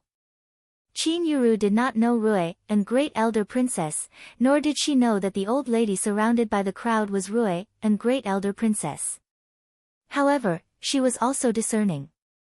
Seeing that there were young ladies around, only one of them was not young and had an extraordinary bearing, she immediately guessed that she should be the host of today's reception in the inner court. She hurriedly stepped forward and bowed respectfully. Someone had already told Rui, and great elder princess, about Qin Yuru's identity. After looking Qin Yuru up and down for a few times, Rui, and great elder princess, asked lightly, "Are you the young miss of Ningyuan Army General's mansion?" "Yes," Qin Yuru said softly. "Why did you come directly to the garden instead of the flower hall?" Rui, and great elder princess, asked coldly. "I just got lost and couldn't find the way to the flower hall for a while." Qin Yuru lowered her head and said politely. She rubbed her handkerchief hard. These people came so fast that her excuse seemed to be far-fetched. If she had walked out of the garden, she would have been more confident to reply at this time. No one had seen her coming out of the garden, so they would not have guessed that she had gone to the garden and secretly showed her face in front of Prince Cheng. Got lost? First Miss Qin, it seems that this place is not on the same road as the flower hall. Moreover, there are so many people on that road. As long as you follow the road, you can reach the flower hall. First Miss Qin, where did you get lost? A lady said in an unkind tone. There were many ladies who had the same idea as Qin Yuru. Although Prince Cheng was just an idle prince, he had an outstanding appearance and extraordinary bearing. Even if he was just an idle prince, he would be rich and powerful. Some even thought that it was better than marrying into the mansions of Prince Yu, Prince Zhou, and Prince Xian. At least, even if there was a change of emperor, as the uncle of the new emperor and he had such an idle character, no one would treat him badly. Although he would not be extremely powerful, he would be rich and stable. However, although these ladies had the idea, they did not dare to take action. Now, seeing Qin Yuru doing what they did not dare to do, how could they not be jealous? Even if Rui, and great elder princess, was in front of them, some ladies could not bear it. I forgot it just now. I was just thinking about something while walking, and then I got lost. Qin Yuru explained. Thinking about something while walking, and then getting further and further away from the main road. First Miss Qin, when you are thinking, can't your servant girl keep an eye on you? Is it possible that you and your servant girl are thinking about something together? This is Prince Cheng's mansion. A little wrong step may endanger your life. I don't know whether First Miss Qin is fearless or your servant girl is fearless. Another young lady mocked sarcastically. As soon as her words finished, it immediately caused a roar of laughter. Hearing so many sarcastic remarks, Qin Yuru blushed and gritted her teeth secretly. However, she pretended to be aggrieved and her eyes turned red. If you really don't believe me, I can't do anything about it. I'm really just lost. Lost? A mellow voice came from the front of the crowd. Some people had already seen Prince Cheng and Prince Zhou. They restrained their mean looks and put on a respectful and decent look. They bowed to Prince Cheng and Prince Zhou, who were walking over respectfully. Looking at them, they seemed to be very well-educated ladies from respectable families. If he had not seen such a large group of people blocking Qin Yuru aggressively, Prince Cheng felt that he almost believed it. He reached out to press his forehead and only felt that his eyebrows were twitching. What kind of women did the emperor find for him? How many of them were gentle and dignified? After bowing to Rui and great elder princess, she smiled slightly and said, "You can all rise." Qin Yuru's heart skipped a beat. She looked at Rui and great elder princess nervously and felt lucky that she did not act rashly just now. Unexpectedly, it was Rui and great elder princess who helped Prince Cheng to entertain the guests today. "Why are you here, Prince Zhou?" Great elder princess looked at Prince Zhou with a smile and asked. "Not only me, but also my third brother is here." We all come to see Uncle. It's rare that we are free today, so we come here together. Prince Zhou said with a smile. His words were vague, but everyone present understood. Immediately, the delicate faces of the young madams blushed and they secretly looked at the uncle and nephew. Both Prince Cheng and Prince Zhou looked extraordinarily handsome. Originally, some young madams did not think of Prince Cheng. But now when they saw Prince Zhou, they could not help but have some interest in him and looked at Prince Zhou tenderly. Hey, what's wrong with this young madam? Her eyes look red. Did she suffer any grievance? Prince Zhou seemed to be watching the fun. He looked at Qin Yuru curiously and said in surprise. In the crowd, a trace of sarcasm flashed in Qin Wanru's eyes. Now Qin Yuru could not keep a low profile even if she wanted to. Prince Cheng was older and more mature and would not say anything, but it was really hard to say what Prince Zhou would do. Greetings, Your Highness Prince Cheng and Your Highness Prince Zhou.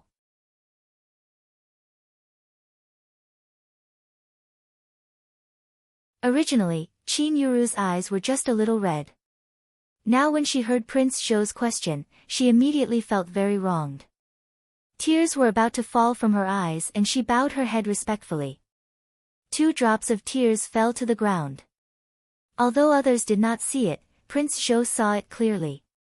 Just now when he walked closer and saw Qin Yuru's face clearly, he also felt that she was quite beautiful.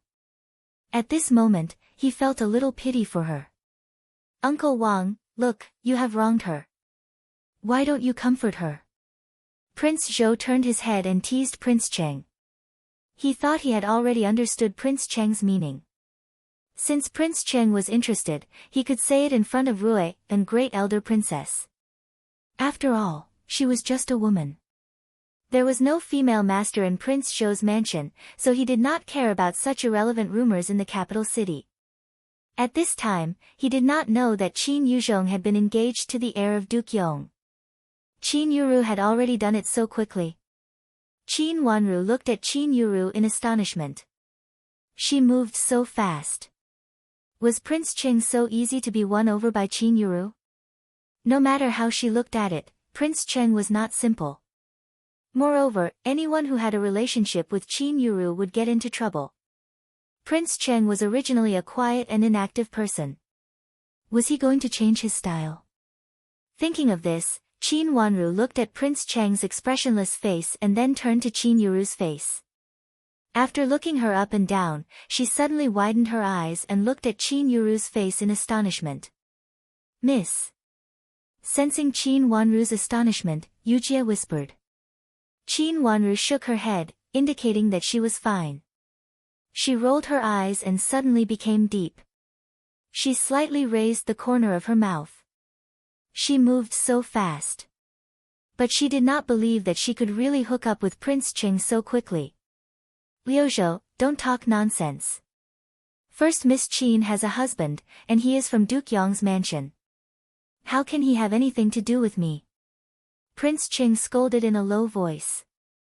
It sounded like he was scolding Chu Liuzhou, but it sounded like thunder in Qin Yuru's ears. She was so shocked that she took a few steps back and looked at Prince Cheng with tears in her eyes. Her lips trembled and she almost fell down. You're tuning into the Blissful Bookshelf YouTube channel.